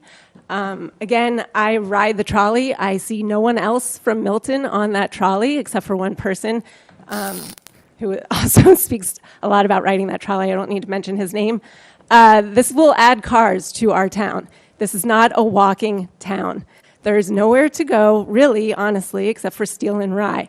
In East Milton, as people have mentioned, that is nowhere near the trolley. If they want to get downtown, they have to drive their cars to Milton and park and get on that trolley. These cars will add 11,500 metric tons of carbon on an annual basis. Unless you require heat pumps and electrification of these homes and restrict natural gas lines, I don't see how this reduces carbon emissions. So I just wanted to oppose those comments. Again, I know we've a lot of chatter on the reclassification. I did see the letter that came out this week. No disrespect to the EOHLC. I think it was poorly reasoned and written. I don't know if there will be a continual challenge or follow-up to the classification. I strongly encourage it. I do not encourage not complying with the law. I'm for this law. I am for housing for all the reasons people have mentioned. I just think classifying Milton as a rapid transit community is arbitrary, and I think it's very easily challenged considering Melrose is a commuter town, and Arlington got reclassified as an adjacent community for the reason that they have a bus that takes them from the Red Line into town, much like our system, which is a trolley that takes us from the Red Line to our town. Not to mention that from the materials I've seen, the MBTA does not have a plan for that trolley beyond 8 to 10 years from today. They've said those cars do not have a useful life beyond the next 8 to 10 years, and that additional improvements to that system will require $200 million. I'm not sure that will be dedicated to our Mattapan trolley. And I think that's most of what I wanted to mention. I am in the Elliott Street corridor. I, of course, have concerns with developing that area. I'm all for diversity. I'm all for community. I do have some concerns about commercial space. I would like to know what will be left for commercial zoning for amenities. I guess my time is up. But I'll just end with, I think I've said this before, but if the plan was to develop Milton Village and Central Square into Davis Square, I'm all for that. I would love to walk to dinner. I would love all of those things and amenities. I just don't think our town can sustain that, and it's going to build that, and I think we're going to have a lot of housing, but not a lot of amenities and not a school for all these children. So I'll end with that. Thank you. Thank you, Lindsay. We have a mic on the Zoom. Mike, if you could unmute and give your name and address. Good evening. I'm Mike DeCita. I live at 14 Cantwell Road, which is just outside the Elliott corridor. This is the first meeting I've attended regarding the zoning articles or the MBTA communities law. I fully support both of them. Milton is legally obligated to create more housing and more affordable housing for families. This plan does just that. And as Mr. Zerwinski noted, it doesn't demand much more than that from the town. The article is also a small start towards our fulfilling our intergenerational obligations, including our obligation to combat climate change. No, it's not perfect. And yes, there is absolutely a need for greater commercial development in the areas that the prior speaker just mentioned. I would love to walk to something like Davis Square or even like a mini Davis Square myself. But this is a start. We moved to this neighborhood precisely because of its proximity to the Mattapan trolley. And the trolley is something I ride pretty regularly. And it's largely because of my commitment to combating climate change. We should do everything we can to make that option available to us. Many people have argued that Milton should ignore state law. If we do, what happens next? The governor and the attorney general have both indicated that affordable housing is a paramount goal for them. And as a result of the Boston Globe's coverage of Milton's history of exclusionary zoning, we are likely to be a prime target, not just of the attorney general, but also Lawyers for Civil Rights and other organizations. Mr. Serwinski and other speakers have noted the potential loss of state funding and litigation costs. But if a court finds that we violated the MBTA communities law, beyond those potential harms, it's possible that the remedies may include a plan foisted on Milton by the plaintiffs or perhaps a special master. Milton does not have a choice about not complying. We can either comply with the MBTA communities law with a plan that the town has drafted or one that has been designed by others. I choose the former. Thank you. Thank you, Mike. Next on the list, Jennifer Hunt. And then after that, Kathleen O'Donnell, Katie Conlon, and Jen from Fairmount Ave, who will tell us her name when she gets here. Welcome. Jennifer Hunt, 78 Granite Avenue. If you haven't, I'm at the corner of Cortlandt Circle and Granite Avenue, so if you've waited to get on 93, you have waited in front of my house. As I'm listening to these proposals, the Granite Ave parcel just doesn't seem like it fits with the other parcels. I'm very concerned with adding over 700 units and potentially more than that cars to our little area of town. As anyone who drives into the city can tell you, it's a nightmare in the morning. I leave at 6:30 in the morning, and a lot of times Granite Ave is backed up to Squantum at that early hour. Coming here tonight, I had to leave. My leave my street and I almost got hit because people were waiting to get on the on-ramp. They were cutting people off. I just don't see how adding more congestion to that area is good for anyone in the town. I agree that we need to cut carbon emissions. I would love that my area was more walkable, but it's not. If you want to try to walk to the trolley, you have to cross the on-ramp 2 times and walk down Granite Ave and then take the bike path. I agree that there are areas of town that do need to be rezoned and we need to add more housing to those. I just don't see the Granite Ave parcel being part of that equation. I think that it just feels very different than all the other proposals made tonight. And I think that it will have an unfair burden put on our area of town. I also have a question about the parking maximum. There's no limit of how many cars those apartments can have, so where are the extra cars going? They're probably going to be parked on my street, which is something that needs to be considered. And I understand that zoning is different than building, but it just feels like if someone's going to build, that's going to be the first place that it gets built. So I just wanted to voice my concerns. Thank you, Jennifer. Thank you. We have Colleen McCarthy on the Zoom. Colleen, if you can unmute and give your name and address. Hello, can you hear me? Yes. Yes. Awesome, thanks. Hi, Colleen McCarthy, Town Meeting Member, Precinct 4. I live at 108 Gulliver Street. I actually just, not less of a comment, but more questions that I'm genuinely interested in hearing the answer to as I think about this and wanting to understand. So, one of the things that we're hearing, I think most all of us in Milton would agree that we need, housing for teachers, police officers, affordable housing, income restricted, developments. Is there anything in this law that says that we need to offer that? And the reason I ask is, leaving this open-ended is a serious concern. If you look at the Hendry's condos, 11 of those units are not bought. They're not sold. There's, $700,000 for a 1-bedroom apartment.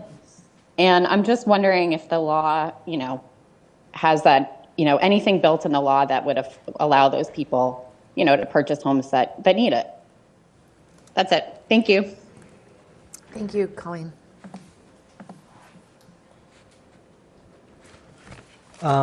Sorry, Kathleen O'Donnell, and then after that, Katie Conlon, Jen, and Matt Zoller. Welcome. Hi, I'm Kathleen O'Donnell. I'm a town meeting member from Precinct 7, and I live at 12 Belcher Circle. I'd like to thank the board for carrying out its obligations to hold a public hearing on this particular zoning. I know it's not one of your favorite articles that's going forward, but the purpose, and I'd remind everybody here, is to just hold the public hearing to hear members of the public, which you are today, and then you would be doing a report, which could be a recommendation or a report up or down. But that's all you need to do.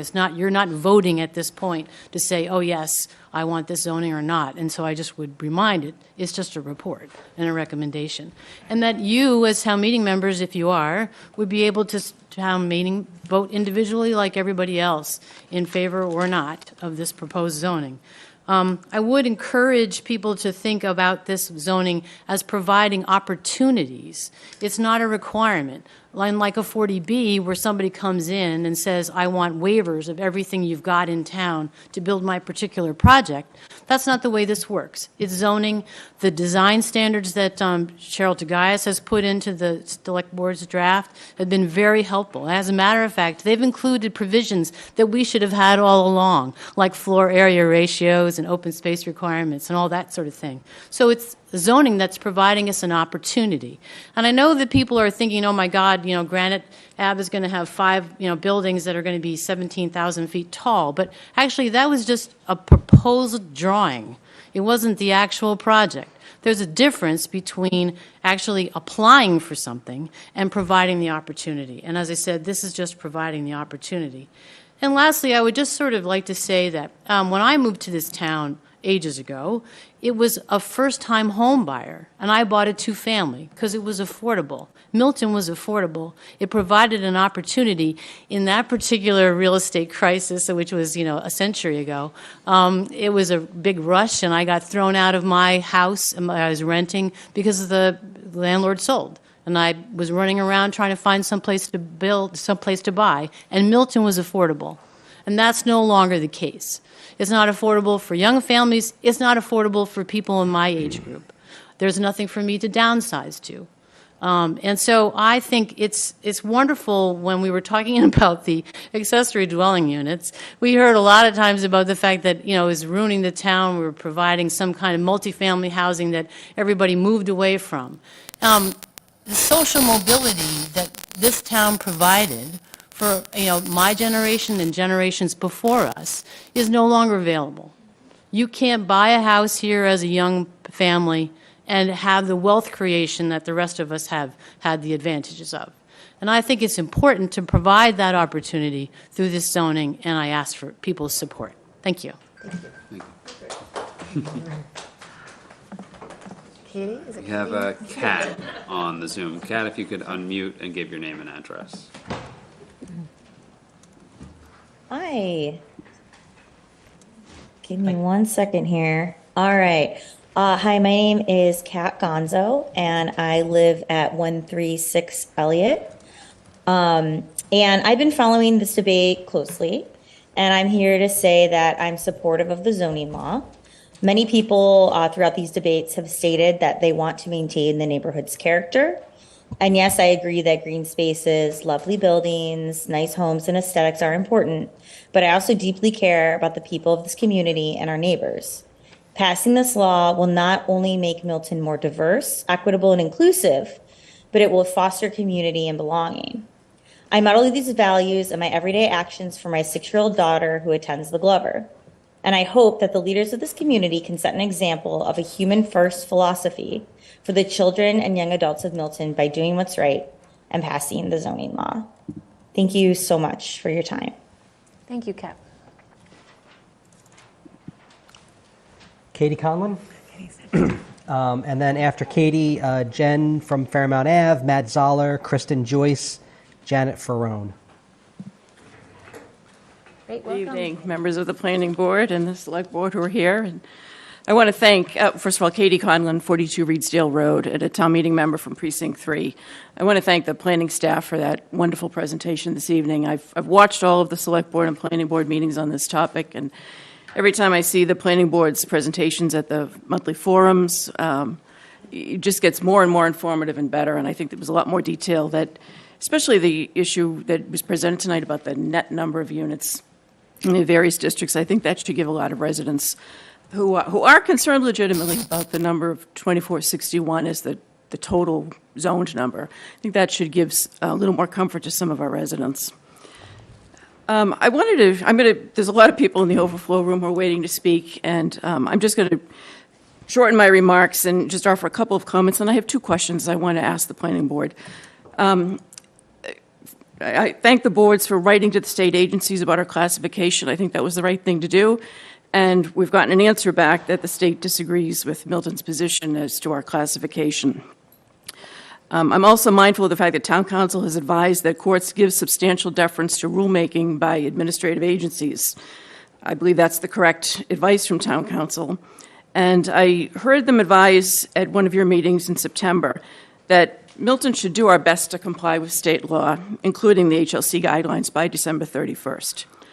I think that's what's in Milton's best interest, which is what I usually try to be guided by, and I think that's what we should try to do. And to that end, we're less than 6 weeks to go before town meeting. We're about a week and a half out from the printer deadline. I urge the Planning Board, the Select Board, and the Warrant Committee to ensure that the zoning articles and the recommendation of the Warrant Committee give town meeting members the best possible options for Milton in December, both the language of the bylaw and the boundaries of the subdistricts. So I appreciate the fact that you're trying to take as much advantage as possible of the existing multifamily that exists in town. And to that point, I share the concerns that many of you have raised about Granite Ave South District. 530 units is a large number for that area. I know there's concern in the Elliott Street corridor about that number as well. And for Granite Ave, anybody who drives Granite Ave in the morning to get onto the expressway knows how bad the traffic congestion is. There are residents on Cortlandt Circle and Thistle Avenue who have a hard time just getting out of their neighborhoods. So I want to ask two questions. The Select Board was just fine-tuning the articles 2 nights ago, and I think it's worth asking about Brush Hill Road, which was taken off the sub-district list, and that would be Fuller Village, and I think it included the healthcare facility site as well. I could be wrong, but... And then the second question I have, so I want to know whether they should be reconsidered. And then the second question is, at your October 5th meeting, the chair of the planning board asked that UTL take a look at Quistit Brook and Winter Valley.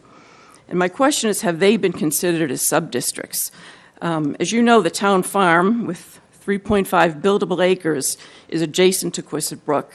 The Select Board, acting as Governor Stoughton trustees, has discussed with the AG's office the possibility of building multifamily affordable housing on the town farm.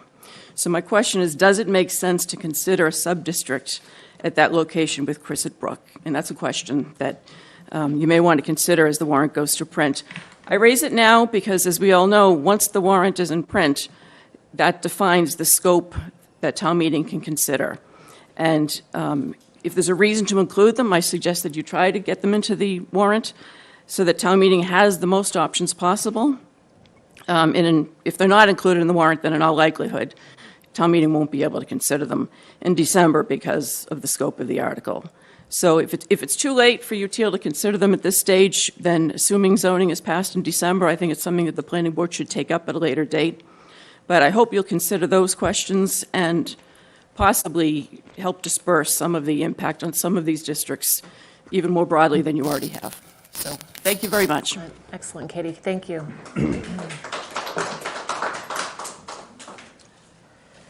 So, Jen, I apologize.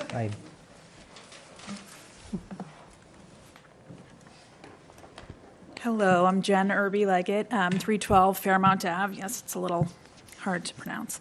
I come before you in full support of complying with the law. Tim, thank you so much for that incredibly thoughtful zoning plan and responsible zoning plan. I really would urge you not to waste any more money in potential legal fees to fighting this law, which is essentially asking us to do our fair share to address the housing crisis in the state. I'm also an employer. I'm having a really hard time hiring anyone that lives within a commutable distance of Rosendale, where my business is. People are living in Rhode Island at this point.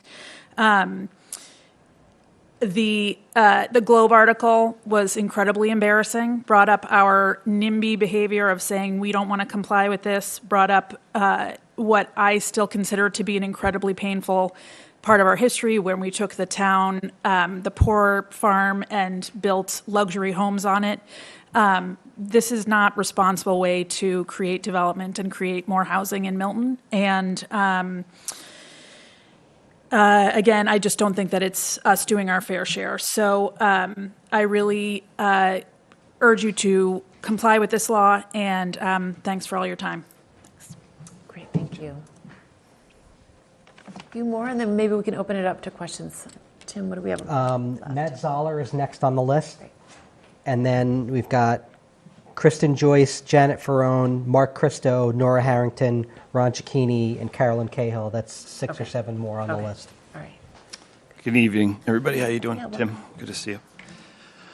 My name is Matt Zoller, 313 Elliott Street. I am a mixed income housing developer, so I have direct experience with what we're talking about today and have been talking about. And I am for compliance with the law. Firstly, I want to just raise something. I was disappointed to hear that the board and others were trying to make the case that the Mattapan high-speed line is not rapid transit. It connects to one of the most underserved communities in the city of Boston and runs right through our backyard. So that was not something that I think was the right thing to do. I'm glad to see that HLC came down the way they did on that. So, but But moreover, and more importantly, I think it was a waste of time that we could have spent better planning for what we need to do here. Before I talk about that, though, I want to make the point that economics are the key driver to any real estate decision that a developer makes. And so if the fundamentals aren't correct and they're doing their math as they should, then they will not move forward with a project that isn't feasible. And so, as Tim has pointed out, there's a large number of units that are planned for, but only so many will be feasible. So keep that in mind when people are thinking about how this will play out in the community. And then the other point I want to make is that, this board has an opportunity to really help shape the next steps here. And, it's your role and responsibility, and I appreciate it takes a lot of time and effort, and this is volunteer. But you can kind of give us the guidance that we need in our community to shape these parcels and design guidelines and things that will help folks do the right thing when they're redeveloping and adding density here. I think if you could focus on that, that would be an asset and a benefit to our community. So thank you for your time. Appreciate it. Thank you. Thank you, Matt. We have a Zoom hand raised for Dr. Vanessa Calderon-Rosado. If you could unmute and give your name and address. Good evening. I'm Vanessa Calderon-Rosado, and I live at 66 Russellwood Road. First off, I want to thank the planning board members, Tim, for your great presentation, and everyone else involved in the process, as well as the neighbors here tonight. I want to go on record in support of the MBTA Communities Law. The MBTA Communities Law is the law, a constitutional law of the Commonwealth, and our town has the responsibility to comply with the law first and foremost. Second, this is our chance to create opportunities for families of various sizes, socioeconomic status, stages in life to be welcome into our wonderful community. Many of us, like myself, have been longtime residents of Milton, and as such, many of us were able to afford Milton then. That's not true anymore, and it is our responsibility to make sure that we create opportunities for mixed income homes so we can afford to live in Milton. People, our teachers, our firefighters, and people who work in the service industry. Third, creating these zoning changes in compliance with the law, it will promote public transit law. Tonight, we have heard a lot about traffic concerns around town, but we all know that many of these issues around traffic in Milton are created by people cutting through our town to commute in the morning and in the evening. By creating zoning laws, zoning districts that comply with the law, public transportation will be used more.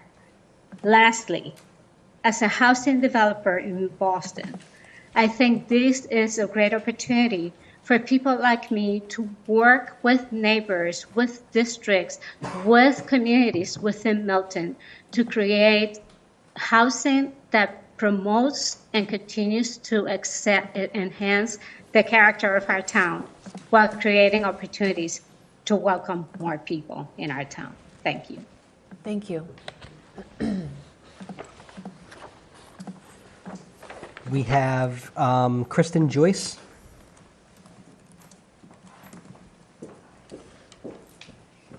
Hi, I'm Kristen Joyce, 42 Portland Circle. So I had a list of things I wanted to say tonight, but a lot of my neighbors and other people have already said, so I know your time is valuable, so I don't want to repeat the traffic issues, the headaches there, the fact that our neighborhood is not accessible to the T. There is no way to get to the T from our neighborhood. All you're going to do is add a bunch of cars that don't. You know what? Can you speak into the microphone? Sure. People can't hear you. That was. I need a booster seat. That's yeah, you can bend it down a little bit there. Good. So we don't have amenities in our neighborhood. When we want a coffee, we have to get in the car and go to the square. When we need milk, we have to get in our car and go to the square. We don't have access to anything but our little neighborhood. adding a huge development like this is only going to complicate things. I agree with the person earlier that said this is not good for the environment. It's going to just add a ton of cars. And I really don't understand why we're not looking, if we can't build enough within the half-mile radius, because we don't have the land or whatever else, why aren't we looking further out where there's more land and there's actually a bus route that runs down the middle of town? We don't have the T. We don't have amenities. Other places in town do. I think that's all. And thank you all. I know you're working hard. Thank you so much, Kristen. Appreciate it. We have Janet Ferrone. Hi, welcome. Hi there. Hi, my name, is that good with the mic? Yeah. Okay. My name is Janet Ferrone, town meeting member, Precinct 2 in the Elliott Street corridor, and surprisingly, Milton resident who rides the T right to Central Ave to my house. I'm in full support of this act, and I moved to Milton about 20 years ago, which I know makes me a newcomer in some folks' eyes. But what I've really noticed is that there's a small group of folks that when anything is proposed, development-wise, change-wise, really kind of incites a panic and gets folks really riled up without looking at these amazing presentations that we have that give the facts. So I really want to caution folks and encourage everyone to really look at it and not just believe, what's in a Facebook group or all this hype around it. So what I want to say is I live diagonally across from 36 Central, and I saw that when that came up, people were panicking. It was going to ruin the neighborhood. Had a woman collecting signatures, petitions. They built it. There was compromise. It's in the neighborhood. Everyone loves it. The woman who started the petition drive tried to move in there. I just think folks get, just wild about, anything changing. So the other points I want to make, we had a similar situation with the lot on Maple, but I won't go into that.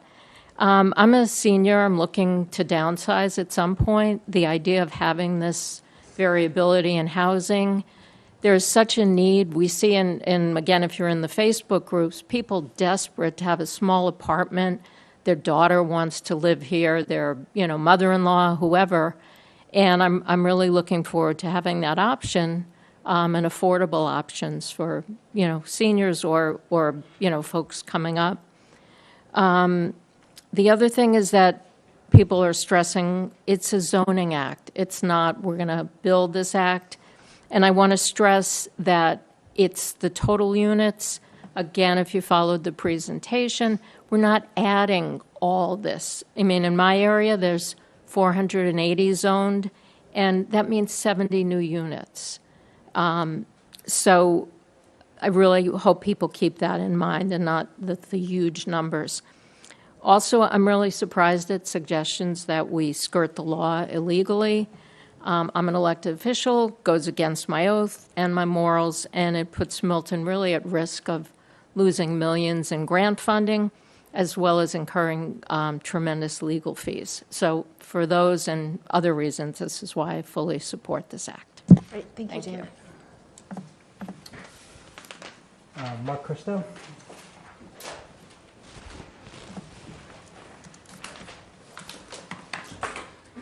Hi, good evening. Mark Christo, 17 Waldo Road, a street that's well represented tonight. I want to thank the planning board, the town planners, everybody that's been involved, select board as well. This has been quite a challenging process. I've tried to give this a lot of thought, I usually do before I speak, and I have always felt, though, however, that the Mattapan trolley is not rapid transit.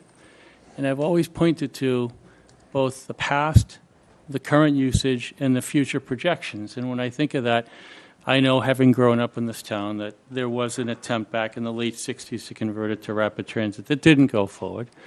And I know that nothing much has changed since then except for the redesigned Ashmont Station, which is a little bit more of a cumbersome transfer. But I do know that in riding the subway, the trolley, I should say, that, and I don't utilize it as much as I did years back, but it's a different experience. It does only get you to Ashmont, and Ashmont, we know, is the terminus of the Red Line's Ashmont branch, and we sit beyond that. So knowing the size of the trolley, its limited capacity, the fact that you have to transfer, it's required, it's not a transfer by choice, and it doesn't get you downtown, shows that it is distinctly dissimilar. And if we do try to build out at the same percentages as rapid transit communities, the infrastructure of the MBTA is going to be challenged, I'd say. Another point that I try to present as well is that when the MBTA had their renovation forum back in June, and they discussed they're 15% planned capacity at this point. They've got some funding in place. However, it was said that it would not incorporate the trolley into rapid transit, and that would only be done if, in fact, the terminus is pushed out from Ashmont out to Mattapan. So for those reasons, I feel that we have a agenda that's based upon a faulty premise that is overly aggressive, and I want to make a distinction, too, with my questioning a classification. I am not questioning compliance. Compliance is something different. I am for compliance. I am for development. I'd like to see more housing. In fact, I'd like to see Milton Village expanded some in terms of the footprint. I'd like to see the Verizon building included. I know last week when I spoke here with you and you all, and Cheryl, I think we talked about needing to have at least 5 acres for a sub-district. And with the addition of the F.A. King building next door to it, and in looking at the modeling that you've presented with the 2 bridges for the trolley off of Elliott Street there to connect, and seeing that the parking lot for the MBTA parking lot is utilized to combine the 88 Wharf Street, I don't know how we can't somehow incorporate parcelization that's connected to improve at least the landscape, to build a little bit more there so that we're not overwhelming the residential neighborhoods. And I would think that, to follow up on what Katie Conlon said, looking for other sub-districts, I think that's a good idea. When driving around town, I was thinking, and I'm not looking to drive any entities out of town, but at some point, St. Mary's of the Hills, if that were to cease operation, it's a 7-acre parcel that's less than a half a mile from the Capon Street T-stop, that's on a major boulevard on a bus line. Possibility as well, too. So I think there are things that we need to think about related to that. And just looking at the dynamics of some of the dimensional issues that you had brought up at the last couple of meetings, I noticed that the FAR now is increased in the Elliott Corridor and Blue Hill Parkway from 0.7, and I believe, Timmy, you said it's due to UTL's suggestion, from 0.5. That's a 40% increase from where it was before. And when I look at the numbers, I was trying to do tabulations upstairs, and you look at say a 10,000 square foot lot, because the parameters are 7,500 and above. A 10,000 square foot lot at a 0.7 FAR would yield a 7,000 square foot building. 7,000 divided by 3 units is substantial. It's, what's that, 20-something, 2,500, a little bit less than 2,500 square foot per unit. Most of the houses in the neighborhood that would be considered would not be any bigger than that. If you look at their FARs, and they're about the 0.2 range, so you're increasing the sizing and the massing of structures. It's a developer's dream to think that they might be able to find an opportunity to build if we have numbers that high. And I know that in discussions last week, I believe it was talked about maybe having a gradated FAR, and I think that's a really good idea. Because we want to encourage affordable housing. We don't want to build this mass housing that's going to be out of character with the neighborhood. And we don't want developers to come in and just look at the bottom line and say, wow, at a 0.7 on a 20,000 square foot lot, I could build a structure that's 14,000, knowing that yields 3 4,600 square foot units. That's not what this is about. So we still have to look at some of the parameters and some of the numbers that are out there. Mark, I think we're at 10 minutes, so, okay. Yeah. That's I've hit the few points that I wanted to bring up. That's excellent. So thank you very much. Okay. Appreciate that. We've got Nora Harrington next.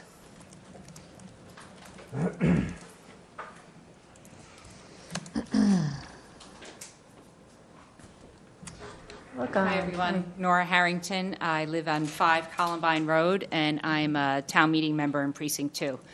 First of all, I do want to thank Tim, all the consultants that worked with him on creating the proposal, the planning board for their considerations, and of course, the select board as well for putting this forward. I am in favor of the proposal as it's currently drafted.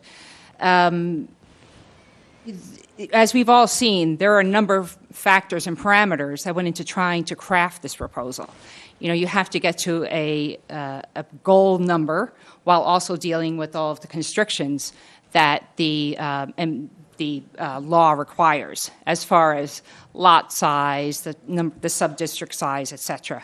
I'm really gratified by the dimensional and design standards that were created, and I'm grateful that, especially in the residential neighborhoods, that it will create multifamily housing that looks like 1- and 2-family housing. I mean, a 2.5-story house is what we have right now in the Elliott Street corridor on Blue Hills Parkway. So, you know, just from a visual standpoint, it's not going to look any different.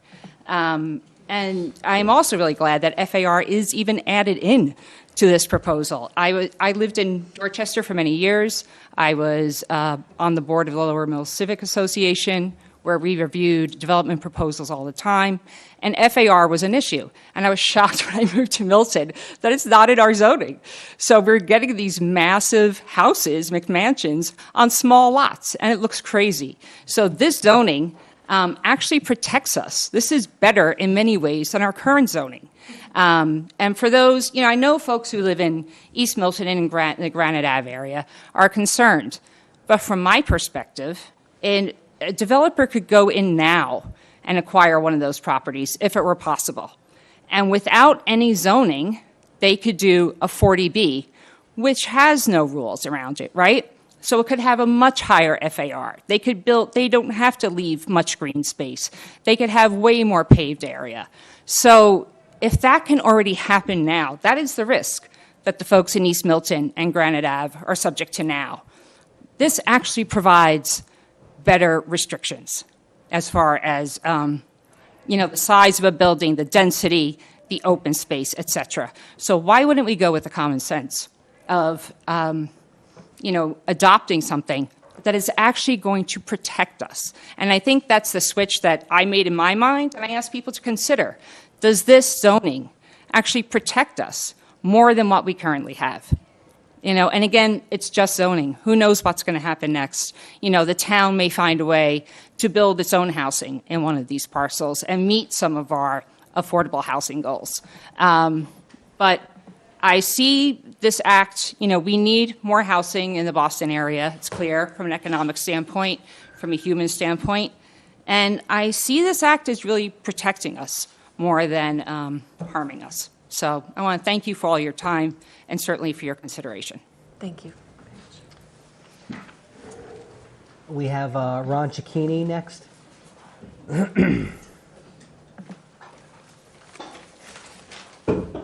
Welcome. Hello. Good evening, Planning Board, and Tim and Josh. So since I last wrote and spoke about the bottom line, I've added a few more things to my list, and my bottom line keeps getting bigger. So I had to create a new bottom line.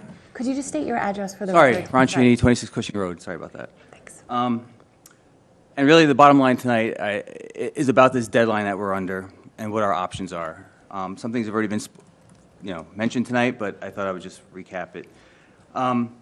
As was mentioned, currently only 12 of the 177 MBTA communities have the 2023 deadline. Milton is one of those 12, obviously. The remaining 165 municipalities they've barely begun to look at it as a whole. Some of them have looked at it extensively. I don't know exactly how many have looked at it to the depth that Milton has. I would guess probably not many have looked at it the way you guys have. We are the canary in the coal mine, and I believe that a lot of people are looking to see what we're going to do. Town Council made it very clear at this Monday's Warrant Committee meeting that there is, in fact, a distinction between guidelines and regulations, and that guidelines, as we know, do not carry the weight of enforceable law. He added that the guidelines are, in his words, open to interpretation. He also added that he felt it was, in his words, likely that the state would come down on the side of HLC if there was a lawsuit. But that does not change the fact that these guidelines are not enforceable law, as some would have us believe. In my opinion, these guidelines should be challenged. And by this time next year, when the remaining 165 towns and cities have been forced to join us, I predict that there will be dozens and dozens of lawsuits doing just that and challenging the state.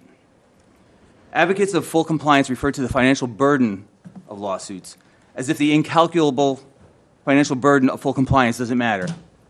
I mean, somehow that just doesn't factor into it.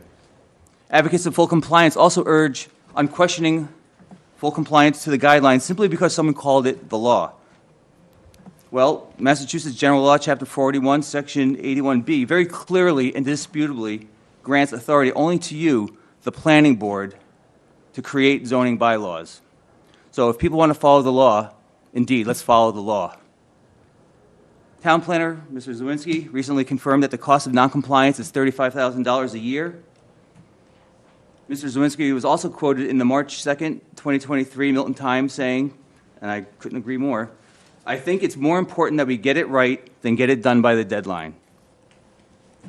Getting it right absolutely means not complying with the MBTA Communities Act at this time. Take the $35,000 hit, literally buy yourself more time to get it right. As Milton's elected officials, you have a fiduciary responsibility to the people of Milton, not the people who want to live in Milton. Finally, with the 250th anniversary of the Boston Tea Party just 50 days away, and given the special role Milton and the Suffolk Resolves played in the American Revolution, it is worth noting that not all laws, if indeed they even are laws, are necessarily good and just laws that need to be blindly obeyed. Thank you. Thank you. We have Tom Callahan on Zoom. Tom, if you could unmute and give your name and address. Welcome. Thank you.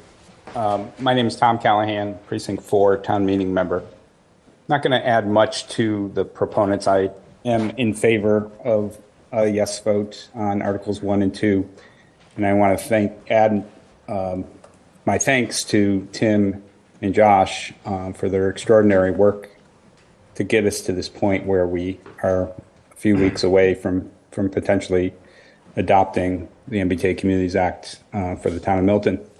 Thank the planning board for their work, and specifically the select board for ensuring that town meeting will have something to vote on. I just wanted to point out, I spent my 40-year career, much of it in the affordable housing nonprofit space, and one of the through lines, maybe one of the only through lines for people who have testified tonight and over the last many weeks that are both for and against adopting this bylaw is affordable housing. I heard a number of folks that are anticipating voting no, who are concerned about the fact that this doesn't create enough affordable housing. And as an affordable housing advocate for my entire career, I'm sensitive to that. This is largely a market rate production legislation. We do need more housing of all types at all price levels to ease the housing crisis that we have in this region. But I want to thank the select board and the town planning staff for adopting the maximum we can do right now, which is 10%. And I noted that Tim Zawinski in his presentation talked about the path to potentially go above 10% as well. After this is passed, we can do a feasibility study and potentially require of developers 12 or 15 or even up to 20% affordable housing. That's a number that has been reached by City of Cambridge, City of Boston. So I think there's room for us to go above the 10%. So I think that's a win. We're going to create more diverse housing type. We're going to create more affordable housing. We're going to be a welcoming community. And I urge a yes vote. Thank you. Thank you, Tom. We've got Carolyn Cahill next. Hi, welcome. Hopefully I'm the last speaker. I don't know if anyone else is on Zoom, but I want to say, first of all, I love Milton, and so do so many other people, and that's why we have so many people here tonight, which I think is pretty fantastic and speaks a lot to our town. I think it's important to listen to all of the concerns so we can make this zoning palatable for all. With that being said, I'm here today to say I support the MBTA zoning. I want to commend Tim, and let's not forget Josh. I also want to thank the Select Board and Planning Board for the endless time that has gone into this. We have a serious housing shortage, not only in Milton, but all towns surrounding Greater Boston. This is a very complex zoning change with a lot of layers. I want to emphasize a few points, though, that continue to be misinterpreted. One is, no homeowner is going to be forced out of their home. If they are in one of the zoning districts and choose to sell and go through the typical process, a potential developer is able to bid on that property along with anyone else who is interested. That property very easily could remain a single-family home. Once I started learning more about this MBTA zoning, I realized that we have the right to control height, setbacks, lot coverage between districts. The Elliott Street corridor has been mentioned a couple times, predominantly single-family homes. This district, if passed, would be zoned so that compliant lots or parcels must be on 7,500 square feet or more. As a reference, the majority of houses on Allen Circle are on lots that are too small to be developed into 3 units. Development cannot happen on these lots. This was the town's way of addressing not having extreme density issues.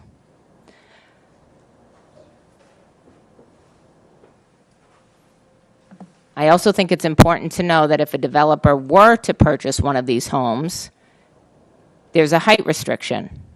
That property cannot be built more than 2.5 stories high. So there will not be 3-decker homes on these properties. Think of it as a 2-family that has a walk-up 3rd-floor attic. Essentially, that's going to be finished. That's not a lot of space to work with. The 3 units must also be attached. So you cannot convert a garage into a 3rd unit. This zoning criteria alone makes it very difficult for the numbers to work for a developer. What we heard tonight is our planning board has the power to create design standards and guidelines under this zoning bill. So for example, they can set the guideline that there can be no parking in front of the property. They can set guidelines, no exterior staircases, and so on. My hope is the planning board will continue to spend time on these design standards and guidelines to help ensure that the character of Milton is not drastically changed. This zoning change is not creating 2,461 units, which continues to be the number that is tossed around. Because we already have single-family and 2-family homes on these parcels, that already counts as 1 or 2, respectively.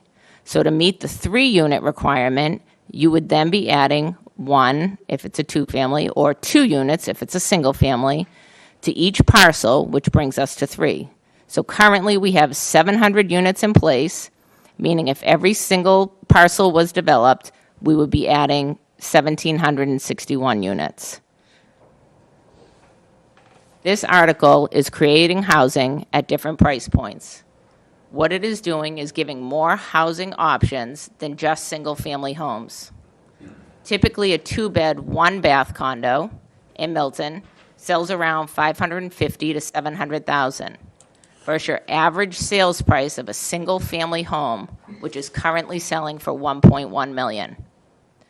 I hope our town does comply with this state mandate zoning change. I see a real need for housing options in all shapes and sizes, not just 1.6 million and higher. Let's create housing that future generations of Milton residents can call home. Thank you. Thank you very much. We have one final hand left on, Okay. or potentially final hand on Great, so Zoom. we'll end at 10. Perfect. You give your name and address.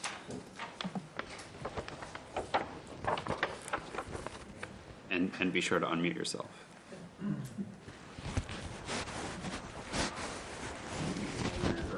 Diane DiTullio Agostino on 147 Ridgewood Road, and I am a town, oh, it is unmuted. Yep, we can hear you. Welcome. Diane DiTullio Agostino on 147 Ridgewood Road. and Diane? I am a Town. There. That's good. We can hear you now. Can you hear me? Okay, I'm a town, hope I didn't lose seconds there. I'm a town meeting member as well as a former warrant committee member. And I know what it is. I couldn't hear you on the Zoom, so I had to use the TV. I'm a former warrant committee member as well as a former selectman, and I currently serve on the Commission on Disability. I have a number of questions that I'm going to go through. And I would appreciate after the hearing if the four members of the planning board or the chair themselves provide whatever answers they can provide, but they do take the time to get the answers to these very important questions. This evening's presentation was, very well put together, but some of the things I learned due to this new attempt to have a zoning law changed by the state legislature instead of by the town's planning board is that the town has what's called the Town Planner and Development Department. So there have been monthly meetings. However, the meetings that I've been attending with the planning board and the warrant committee or watching them did not portray the information. So I'm very concerned. I can understand how some people feel this is what we want because this is what we heard. So here's the questions I have before us. Has the planning board received all the facts they need, the financial facts, the providing services facts, and the traffic impact facts for them to even begin to create a report on this new zoning? I'm very concerned that the facts that you've requested from the consultants have not been provided to you. Number two, has the planning board received the answers, the responses to the Rockport lawsuit? I listened to town council for almost an hour the other night to the warrant committee, and he talked about, the potential for a lawsuit. There is a lawsuit filed by Rockport residents, and for every lawyer, or every resident, you can pull it right up online. And it actually also includes, as a defendant, the Attorney General, which were referred to an Attorney General memo. There's only a $35,000 grant that Milton's received in the last several years, so the concern for lost money is not high on the list. The answers that we need are the Massachusetts Constitution gives the town its own zoning autonomy, and that's what this Rockport Superior Court case states.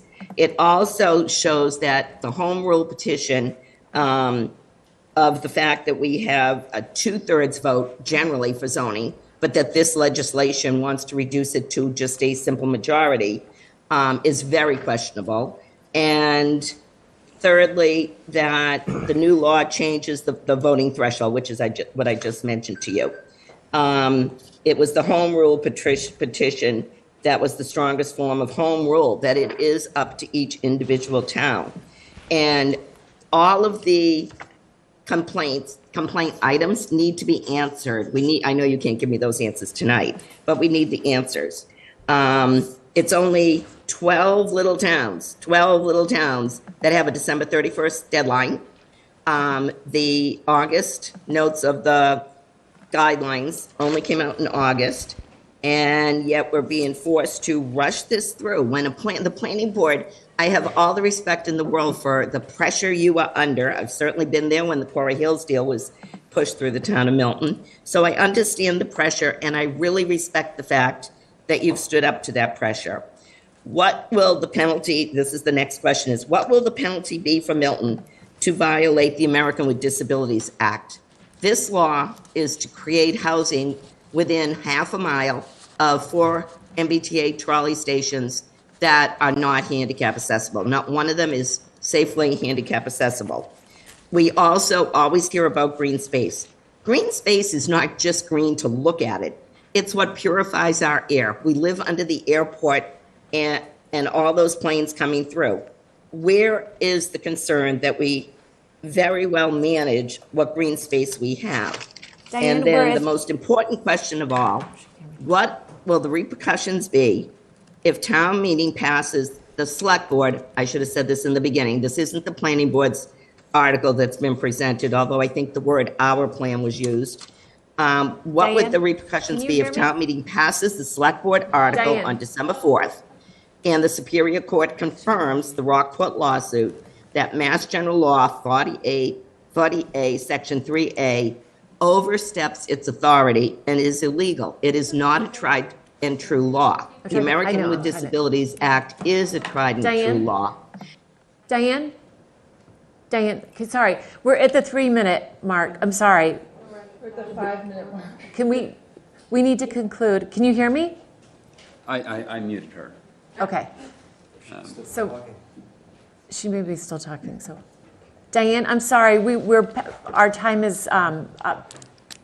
Your time. My last thing was that. I know, you know what? It's exceeded. I haven't let other people. Do not discriminate. So this has nothing to do with discrimination. Thank you. Thank you very much. Okay, great. Thank you. And I think that should be it for attendees. Thank you very much. And thank you all. I think this has been a really good, hearing all of these wonderful comments. We'd like to now sort of address some of the questions that were asked. If we want to start with, I think one of the first questions, Tim, you were probably taking notes as well. Architect, all right, if you want to start, and then I'll fill in if there's anything that looks like it was missed. So we got a question relatively early on, asking about kind of specific questions about design and kind of the look and feel of buildings. The bylaw as it stands right now has a provision that allows the planning board to adopt design guidelines in the future.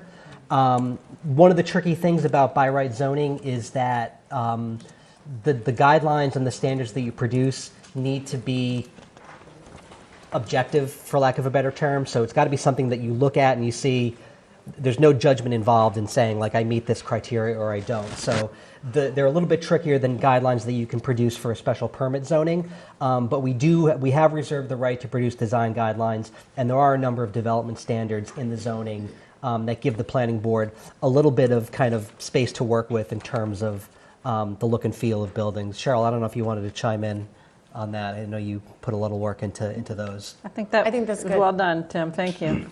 There were a number of questions and comments about Granite Ave and the Granite Ave parcels over there. And I wanted to kind of take the opportunity to talk a little bit more about what I think is like the relatively unique positioning of those Granite Ave parcels relative to how the compliance model treats them versus how development would actually occur on those parcels.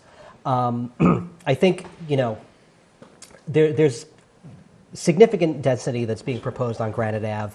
I think one of the things that you kind of have to understand is that we don't have, these are the parcels we have that are relatively underdeveloped, and that are kind of the types of industrial or kind of commercial uses that you see a lot more in Dedham and Randolph and Rockland, where these are towns that are starting to produce zoning where they're just rezoning enormous pieces of parking lots and they're like calling it a day. We don't have a lot of that. Granite Ave is kind of where it is. That being said, I think we've always been very sensitive to the fact that there is a neighborhood over there, that there are conditions that are very sensitive, and I think the sensitivity of those conditions creates a kind of unique set of circumstances. I mentioned in the presentation that the floodplain bylaw applies to everything. The floodplain bylaw is an overlay zone that basically says it takes the FEMA flood insurance rate maps and puts that on top of our zoning map and says anywhere in a flood zone, these are special regulations that apply to developments here.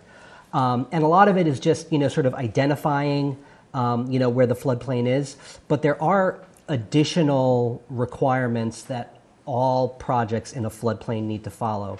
And one of them is every project is subject to the Wetlands Protection Act. irrespective of whether there are actually wetlands on the site. So they have to go through Conservation Commission. They have to follow all the rules in the wetlands protections regulations from DEP. And they're also subject to all of the sections of the Massachusetts State Building Code about building in flood zones, which require elevation, which requires enforcement of infrastructure and upgrades of water and sanitary sewer facilities in these projects. And so this is something that when you plug our dimensional parameters into the compliance model, it spits out, okay, you've got this parcel with these parameters, it's this many units. It doesn't take into account the fact that development on these sites is actually going to be very tricky, frankly, if not impossible.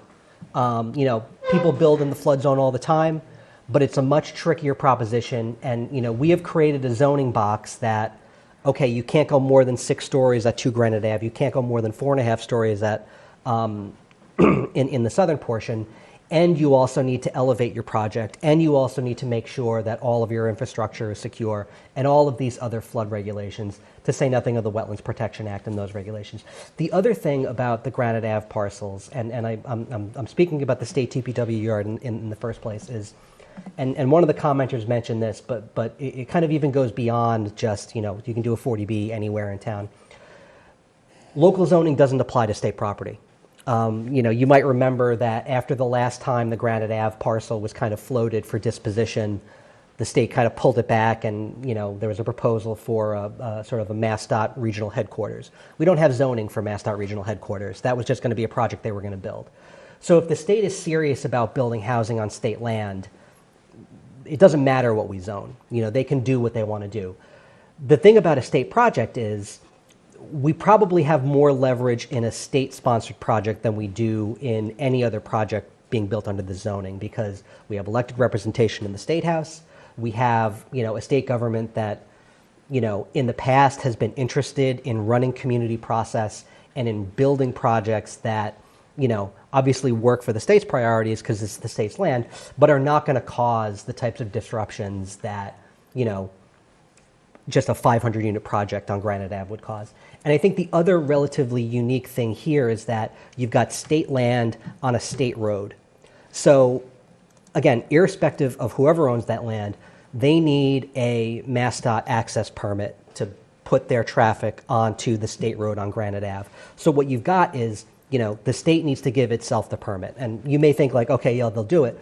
But more than any other place in town, this area has the most unique likelihood of there being actual traffic improvements tied to a proposed development project. Because everywhere else in town, we're putting projects in places where there's already infrastructure and it's transit oriented, and we're trying to do our best to get people on transit.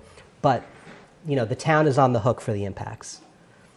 This is a place where the state is actually going to wind up being on the hook for the impacts. And so, we definitely understand that, there's a lot of units sort of coming out of the model there, but I think there's a lot going on Granite Ave that is going to wind up limiting the amount of development that actually happens. So that wasn't quite an answer to a question, but I just wanted to make sure I got that stuff in there.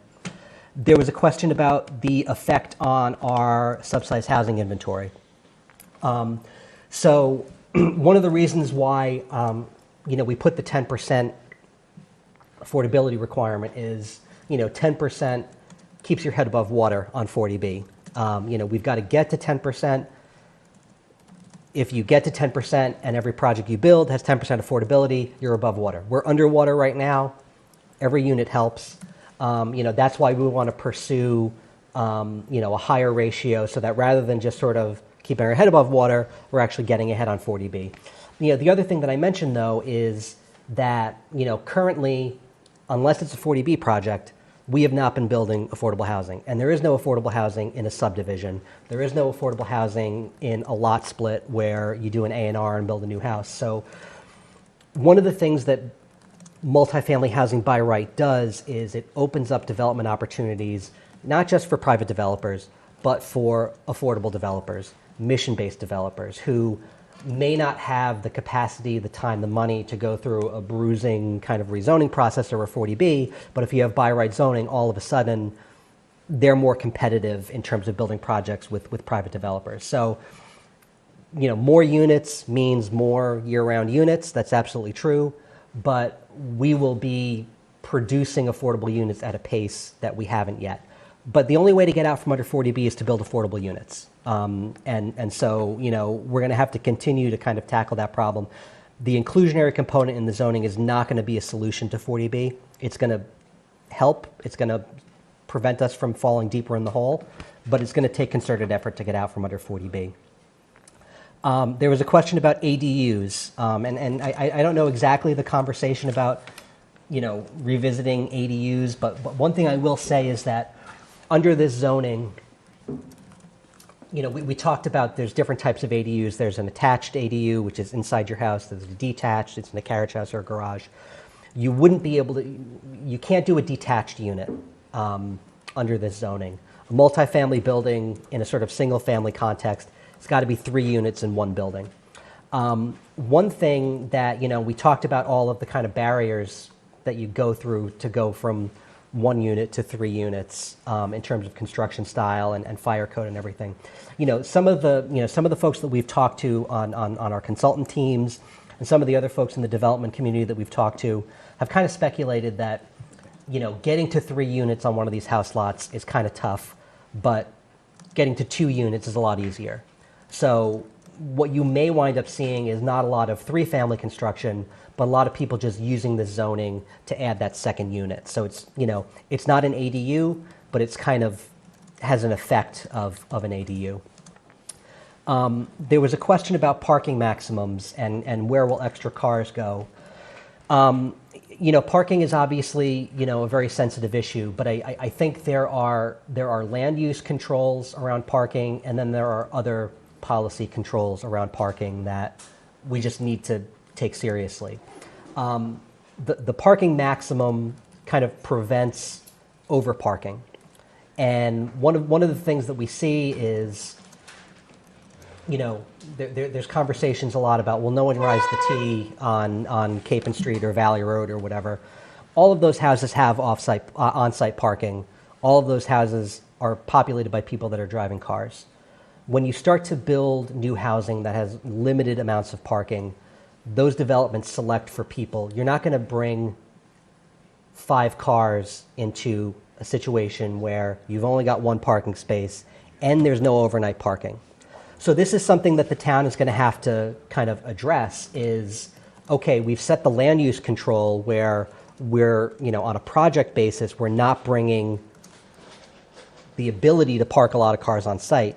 Now we need to kind of belt and suspenders that with enforcement of our overnight, because where are the cars going to go? They shouldn't go on the street because you can't park overnight on the street. Now, if we don't enforce that, then that becomes a problem. So, when I say that there are land use controls and then there are other policy controls, that's really what I mean. So we shouldn't be seeing a situation where more cars than are able to be parked on site are coming into the neighborhoods, because those cars should be getting tagged every night. And, if there needs to be further penalties beyond that, then that's something that we need to kind of think about as a town. There was a question, and I have to apologize because I don't know if I followed it entirely, about if there's anything in the law that says we need to offer housing to town employees or middle income folks. And there was a reference to the units in the Hendry's project, not selling as fast as they thought they would. And I guess what I'll say to that is, no, there isn't. That it's by right development on the private market. There's no kind of, in an affordable housing context where there's a lottery, we can kind of have a local preference lottery. There's nothing like that here. What I will say is, this doesn't sound good for developers, but if they want to sell those units in Hendry's, they might need to lower the price, right? And that's good. Bad for the owner, and there'll have to be some sort of correction there. But I mean, this is what happens when you introduce supply where there's an intense demand. Sometimes the supply starts to catch up, or it could be another thing where maybe they were priced too high, and there's all sorts of vagaries to the market. But I mean, that's something where, from a kind of provision of housing perspective, we want to see that. we want to see prices go down. So I didn't quite, I think, grab the thrust of that question. Then there was a question from Katie Conlon regarding the Brush Hill Road subdistrict and then the other subdistricts that we talked about. And I did want to bring this up, just about sort of considering some of these other and this came up in some other comments about, why are we not looking in other parts of town? And I think we've had this conversation here at the planning board a lot of times, and we've kind of gone back and forth. And I think the issue that we run into relative to testing out some of these large parcel sub-districts that are kind of outside of the transit area is, the transit area kind of presents the best possible conditions for multifamily development because there are decent sized parcels, but they're not huge parcels. When you get down to, I'll use Brush Hill Road as an example, where we are in a kind of constant tug of war between unit count and overall density. And in order for your overall density to be at 15 units per acre or more, when you have such a big parcel, say down at Brush Hill Road, either of the Fuller Village parcels, or even, the 1200 Brush Hill Road parcel, the number of units that you need to put on those parcels to get to a density number that is not going to drag you below 15 units per acre becomes what I would consider to be intolerable. We talked about there were, when we were modeling Brush Hill Road, there were 1,300 units at Fuller Village, which is a lot. And it also has implications, not just for sort of just the principle of, do we want to have this many units on Brush Hill Road, but also the guidelines give us a requirement that 50% of our unit capacity has to be within the transit area. So now if you need to have 1,300 units at Brush Hill Road to have a density that doesn't drag you down, but now you've got to have 1,300 units at least in the transit area, which we didn't have. We did have UTIL take a look at Quissit Brook and at Winter Valley to sort of test those. Those are existing multifamily. I still have some questions out to them based on the results that came in, which is why I haven't been able to present this. But the question did come up, and so I want to just kind of talk about what I have. If you look at, this is Canton and Highland, so they tested, and so the principle behind this is let's do something at Winter Valley. Let's take advantage of existing multifamily and see if we can bring down Granite Ave.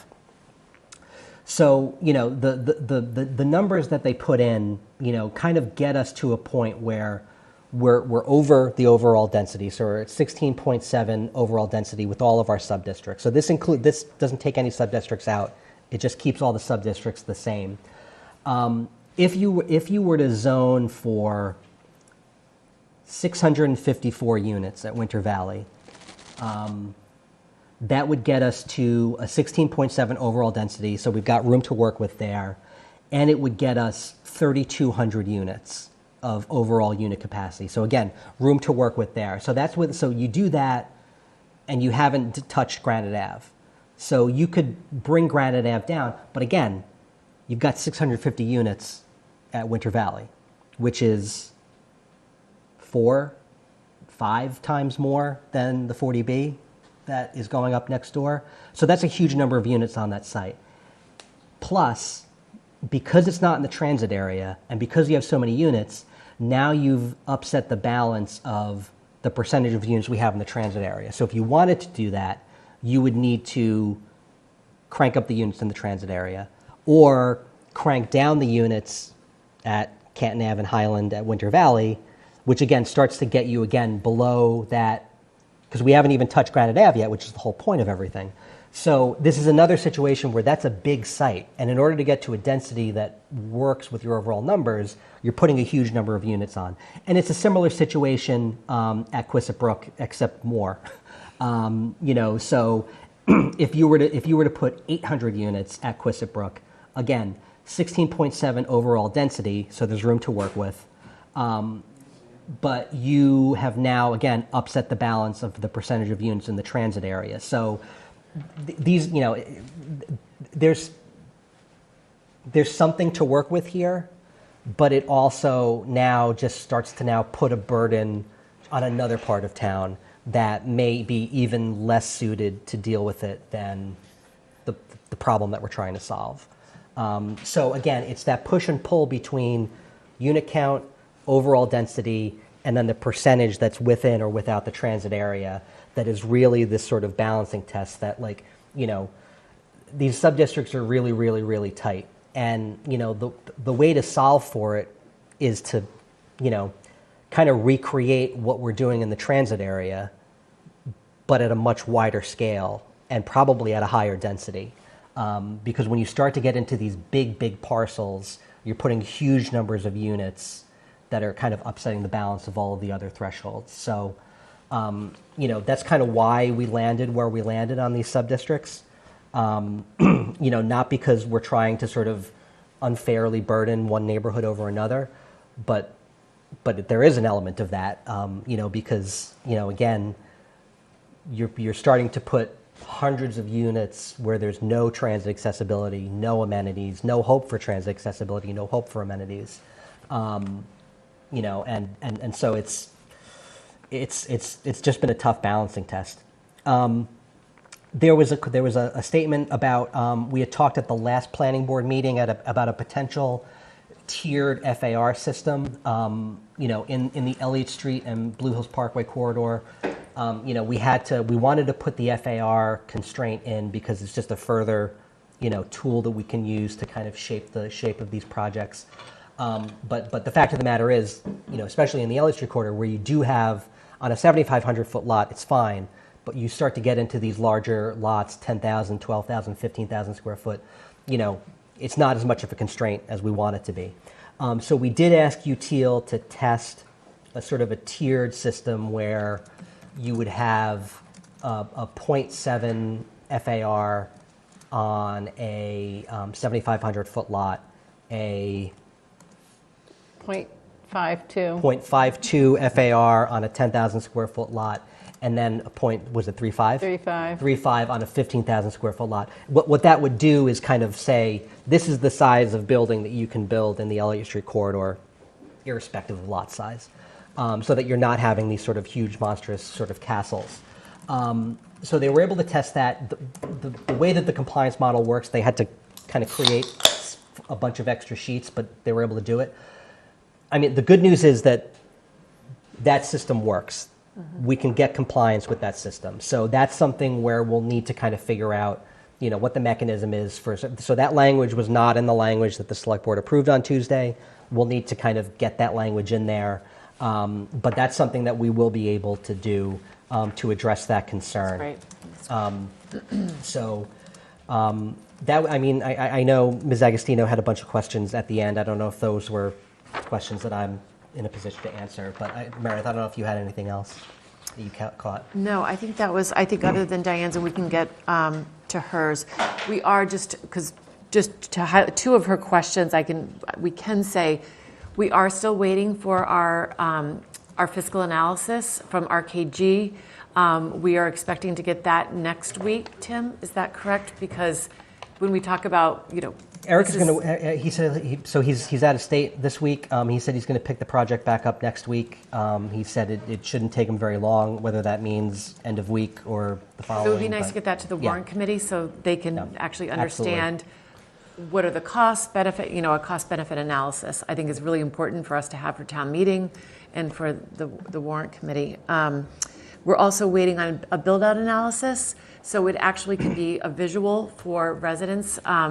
We felt it was really important, and it's part of UTIL's, our consultant's responsibility, is to demonstrate what this will, you know, in a 3D model, what this will look like to residents. So if something does get built, you know, potentially, they'll say, okay, this is what we're looking at, and height, you know, they'll see height limits, setbacks, and so forth. Can I just add something to please. that? We asked them to utilize the design standards and the design guidelines that we've just added to the zoning in doing that build-out analysis. So it'll be a good test of those of that language that we put in there. Exactly. Yeah. So they've got a a version of the Granite Ave sub-district. They're still kind of putting the finishing touches on that. We've got a meeting with them tomorrow to kind of talk about a timeline. We wanted to see, at the very least, the sort of the bigger multifamily districts, but we do want to see something from every sub-district. So we're going to work out a timeline for that with them in our meeting tomorrow. Okay, great. Meredith, Yep. there was one other thing that I thought maybe Tim could address, this question of who has the authority to adopt zoning. My understanding is it's very clearly town meeting has the authority to adopt zoning, and zoning articles can be submitted by individual property owners, by citizens petition, by the select board, by the planning board. What the planning board is responsible to do is to hold a public hearing and provide a report to town meeting on its recommendation. I just want to be sure, because I've seen a lot of social media posts about this topic. So is that correct, what I said? My understanding is, Tim, is that correct? I'm going to read Chapter 40A, the Zoning Act, Section 5, Adoption or Change of Zoning Ordinances or Bylaws Procedure. Zoning ordinances or bylaws may be adopted and from time to time changed by amendment, addition, or repeal, but only in the manner hereinafter provided. Adoption or change of zoning ordinances or bylaws may be initiated by the submission to the City Council or Board of Selectmen of a proposed zoning ordinance or bylaw by a City Council, a Board of Selectmen, a Board of Appeals, by an individual owning land to be effective by change or adoption, by request of registered voters of a town pursuant to Section 10 of Chapter 39, by 10 registered voters in the city, by a planning board, by a regional planning agency, or by other methods provided by municipal charter. So all of those bodies that were named, planning board, select board, Board of Appeals, 10 citizens, regional planning agency, are all bodies that can submit a zoning article to the select board, and then the select board has the obligation to send that within 14 days of receipt to the planning board for its review. And then the planning board's obligation is to hold a public hearing and make a recommendation to town meeting. Thank you. Make a recommendation to town meeting or file a report?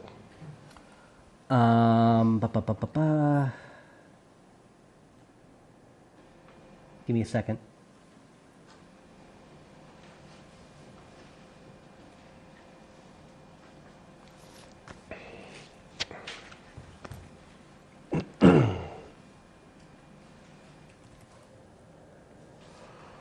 No vote to adopt any such proposed ordinance or bylaw or amendment thereto shall be taken until a report with recommendations by a planning board has been submitted to the town meeting or city council, or 21 days after said hearing has elapsed without submission of such report. So we're both right, Jim. A report with recommendations. All right. I don't know if it's appropriate, but I had a question that wasn't answered. I don't know if that's Yes, appropriate. please, yes. Sorry, I That's all right. asked during my comments what was left for commercial zoning, a better understanding of what remains in town to be commercially zoned. So the commercial zones that we have, and I can bring up the zoning map just to show people, are the Central Ave Business District, the Milton Village Business District, the East Milton Business District, and the 2 Granite Ave Business Districts. So I'll bring this up on the map just to show folks. And then we'll share on the Zoom.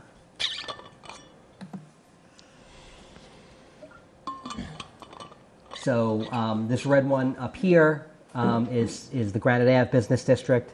This red one down here is East Milton.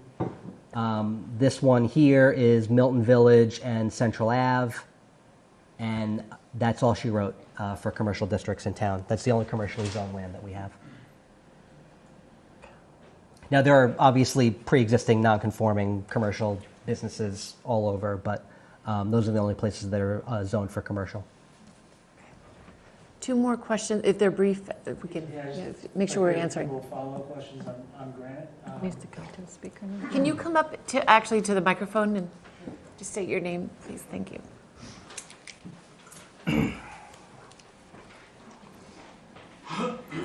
Welcome. Hi, Chris Shirley, 55 Cortlandt Circle. Welcome.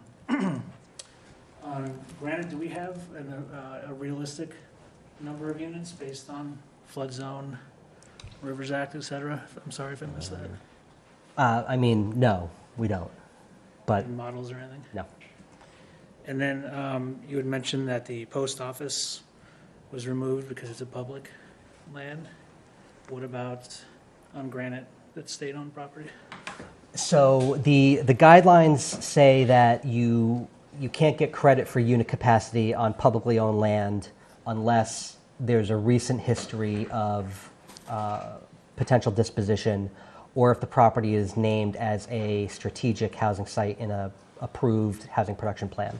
So we have an approved housing production plan from 2020 that identifies Granite Ave as a potential housing site. So that's something that the state will look at and say, basically, as a housing agency, we approve this plan, you propose this as a potential housing site, so you can rezone it. Okay, thank you. Thank you.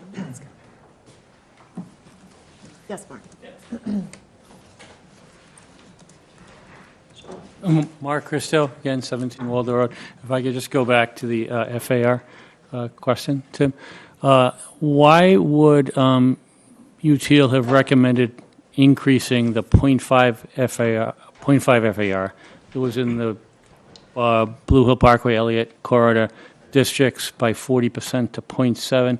Because if anything, it might actually, what your dimensional parameters exclude some properties, but apparently it doesn't. So why is that done? And then also, So at this late stage in the development of our dimensional parameters, we wanted to hold our unit capacity constant because for all of the other reasons why we had arrived at dimensional parameters and district borders that sort of got us to the numbers we needed to. So 0.5 FAR would actually reduce our unit capacity below a level that would be compliant. So in order to kind of maintain all of the unit capacity numbers that we were getting out of those districts, we had to set the FAR at 0.7 for Elliott Street. so you would lose number of units below the threshold of the average at 15? Yes. Interesting. I would have thought it would be just the reverse. And then how do those how do those unit volumes, the square footage of the unit, compare to the Granite and the Milton and the Mattapan stations? Because I'm assuming with an acre at 43,000 X, you've got FARs of 1 and 1.1 divided by 40 units, which is your maximum capacity. You're talking units somewhere about 1066, 1080. There seems to be a big disparity probably in terms of unit sizes based upon the locations. Is there a reason for that? I'm not sure if I follow. If on Norway Road was one that I picked up last week, because every house would be affected, because everything's over 7,500. So if the average house lot on Norway is, say, 12,000 square foot, at a 0.7, you're talking about structures that are going to be somewhere around the 8,500 square foot. So you're going to yield units that are a little less than 3,000. But if you're looking at units that are by size at the other larger development sites in the 1050 to 1,100 square foot range, there's that big disparity. So what's the rationale behind that? I think, Tim, maybe it's a little bit of a question about unit size. And I think unit size... it's average too, I guess, right? It's really average, and we don't know. It's up to the development community to propose the unit size. I think that's what it's getting at, Tim. Yeah, and I mean, the unit capacity number that the model spits out assumes a 1,000 square foot unit, right? So in real life, if there are smaller units, there may be more. If there are larger units, there may be less. But there's also each of those sub-districts, in addition to the FAR limit, has a max units per acre limit also. So, if you do want to have smaller units, you can do that. But if you're now starting to bump up against that 40 or 45 units per acre, because you're increasing the number of units, you're going to start to bump into that constraint. So, the FAR constraint that we put in did not move our numbers one way or the other. It was put in to add the sort of the dimensional constraint to actually shape the building as opposed to affect the unit count. So do you think we'll get enough smaller units to be attractive to those that are downsizing, either because they lose a spouse or they're aged and they need some smaller units? That we'll be able to meet the need of demand that we want to see in terms of diversity of I think there's a demand for every type of housing unit in the town of Milton and in the greater Boston region. So I think a lot of the units that we see produced in the region are on the smaller side. I think a lot of the units that we see here in Milton may be larger than City of Boston. But I think between Elliott Street, Blue Hills Parkway, all of the other ones, we have so many different types of building styles that you can produce under this zoning that I think we'll get a good mix if development actually happens. Okay. Thank you. Thank you, Mark. Great. So at this time, I believe that concludes. Should we close the public hearing? Yes. So I was going to ask for a motion to close. I'd like to move to close the public hearing for the MBTA Communities Overlay District. Second. All in favor? Aye. Aye. Great. Thank you all so much for coming tonight. That's great. Okay. Thank you. And So you don't have to talk about your report now. yeah, that's what I don't plan to talk about that. The report can be oral at town meeting. It could be written. You do whatever okay, you need we'll, to do. We'll talk about that. So we did have one last item that Maggie, you had asked to have this on, just a further discussion of outside legal counsel on the MBTA communities. Yes, open that conversation? Yes, I've brought it up before, and I still stand by my request. I have found it quite difficult getting information from a town council. I've been very disappointed in the past couple days. Since I first reached out to him in August, he was very receptive. Before I reached out to him, I contacted Town Administrator Nick Milano to see if it was appropriate. He said it was. I then called him and, well, no, then he called me and apologized for the delay in getting back to me because he had to confirm with Nick Milano that it was appropriate for him to reach out to individual board members. And he got permission.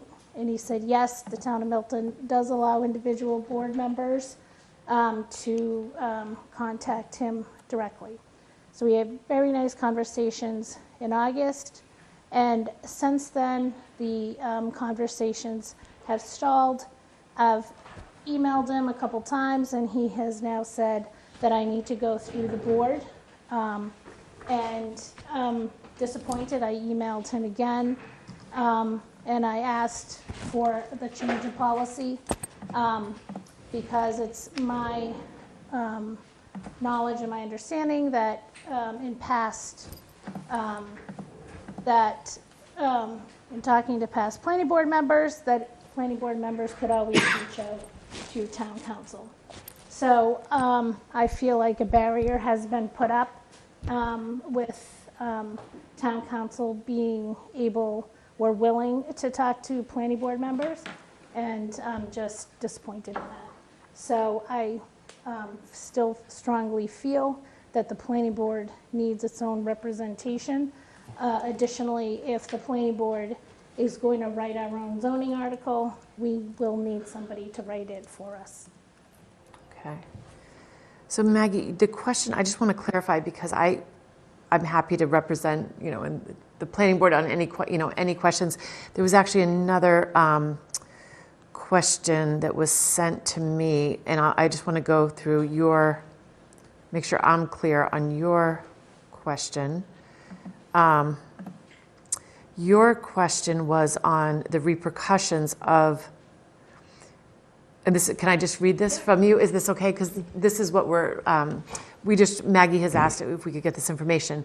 If the planning board approves any article to create zoning in response to MGL 40A Section 3A for submission to special town meeting on December 4th, and the court or the U.S. Justice Department determines the law to be illegal or invalid, then what repercussion does it have for yourself or the planning board members? If town meeting approves any article to create zoning in response to MGL 40A, Section 3A, for submission to special town meeting on December 4th, 2023, and the court or the U.S. Justice Department determines the law to be illegal or invalid, then what repercussion does it have for the town of Milton and any other property owner or developer who proceeds with the by right bylaw be faced with? So those were your questions. Correct, yeah. Which I'm happy to follow up. Those are questions you wanted to address to town council? I did address to town council. Yeah. I think it's in response to what is happening with Rockport, the lawsuit by residents, citizens of Rockport, filing a lawsuit against the town.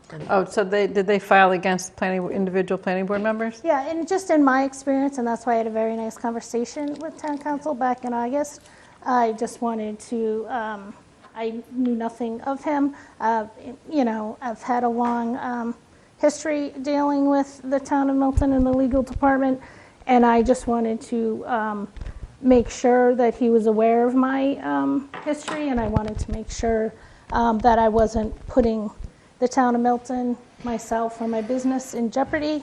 And I have filed appeals against the town of Milton. Town of Milton has filed appeals against me. So I just wanted to have a conversation with him and be open and honest with that. And we had a very nice conversation in August. And so then through the course of the next couple months, he has not been responsive. And so I'm just disappointed in that. And again, it just leads me to believe that barriers have been put in the way of the planning board in this matter, and I'm just really frustrated. And when I filed an appeal against the town of Milton, I did name individual planning board members, so I'm just, you know, I just don't want to complicate matters, and I just wanted an answer. So I know in my time on the board, there have been times when I've been named as a member of the planning board in some kind of legal action, and town council represents us as a planning board, and we're not named individually in terms of persons. We're named as members of an official body, and town council represents the body. So, I mean, I think in terms of a clarification in general on a decision made by the board, I'm comfortable having them explain to us how that works. But specifically to this law, it's town meeting that makes a decision about the zoning. And so I don't think that it's the same thing as a decision made by the planning board.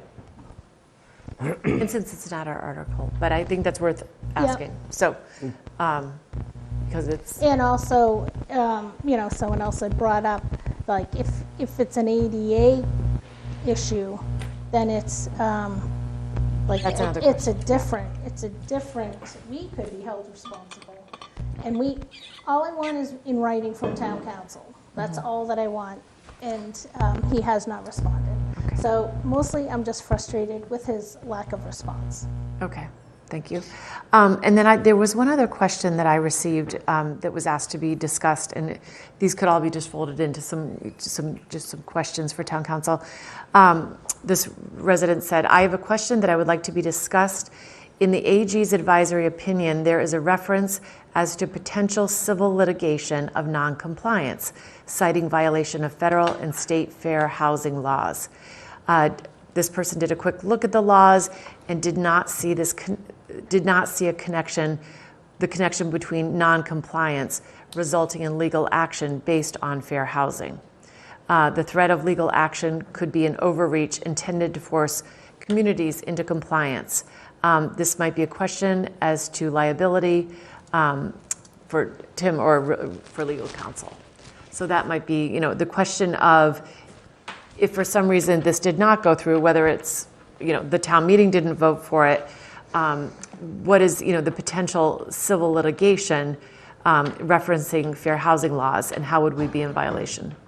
So that's where I'd like to see our own lawyer, if we can find one. Well, I think town those council could questions. answer that. I think we... I don't know if they're going to be as objective as I would like them to be honest with you. They would be defending us, so... That's a town action at town meeting, and it would be an action against the town, not against the planning board. So I don't see where we have standing to hire counsel for that. Yeah. We don't have the authority to hire counsel to defend. I would be relative to asking the town. those, yeah. I think it's just more to gather information is where I'm going, but. Right. And so the other thing which I had requested when he was here, I had asked him to provide us with the documentation that says that the select board has the sole authority to hire legal counsel. And he has yet to provide that. So I asked him when he was here, I followed up with him, and then he said that I had to go through the planning board to make that request, which I thought we were at the planning board when I made the request.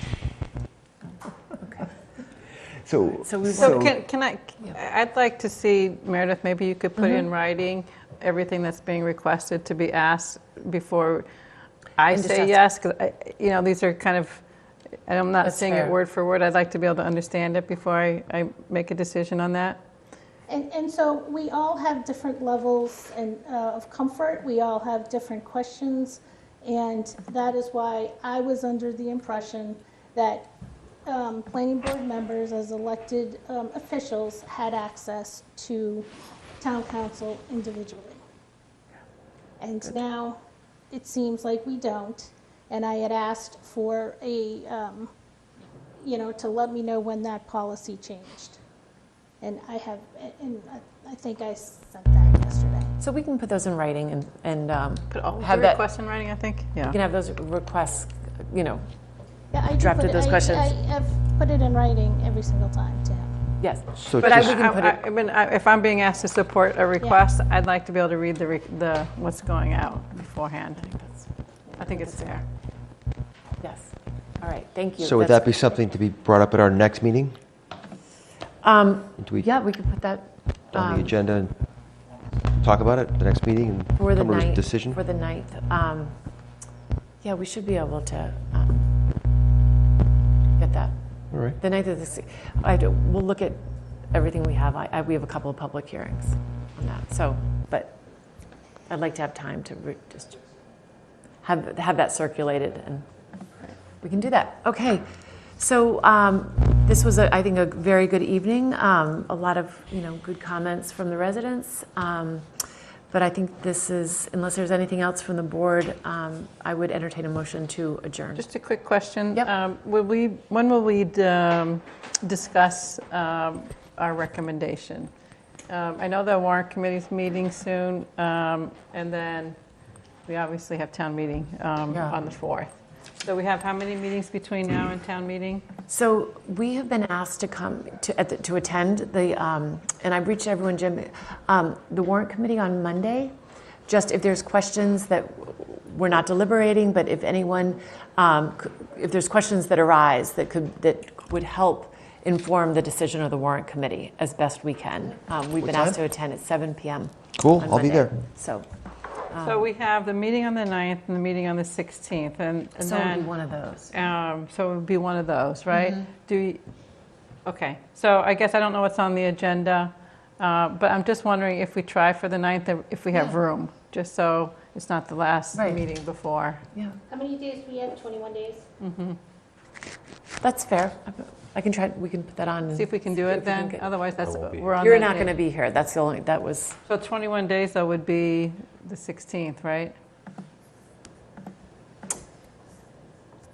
That we would need to respond. So. Where does the warrant meet? Here? Yes. Well, Yeah. Tim said the report could just be done verbally at town meeting. Yeah. Let's check that, and then we can just try to put it Okay. on, and That's then we usually start how the it's done. discussion. So. That 21-day clock very rarely kind of comes up or is invoked, but. Okay. Okay.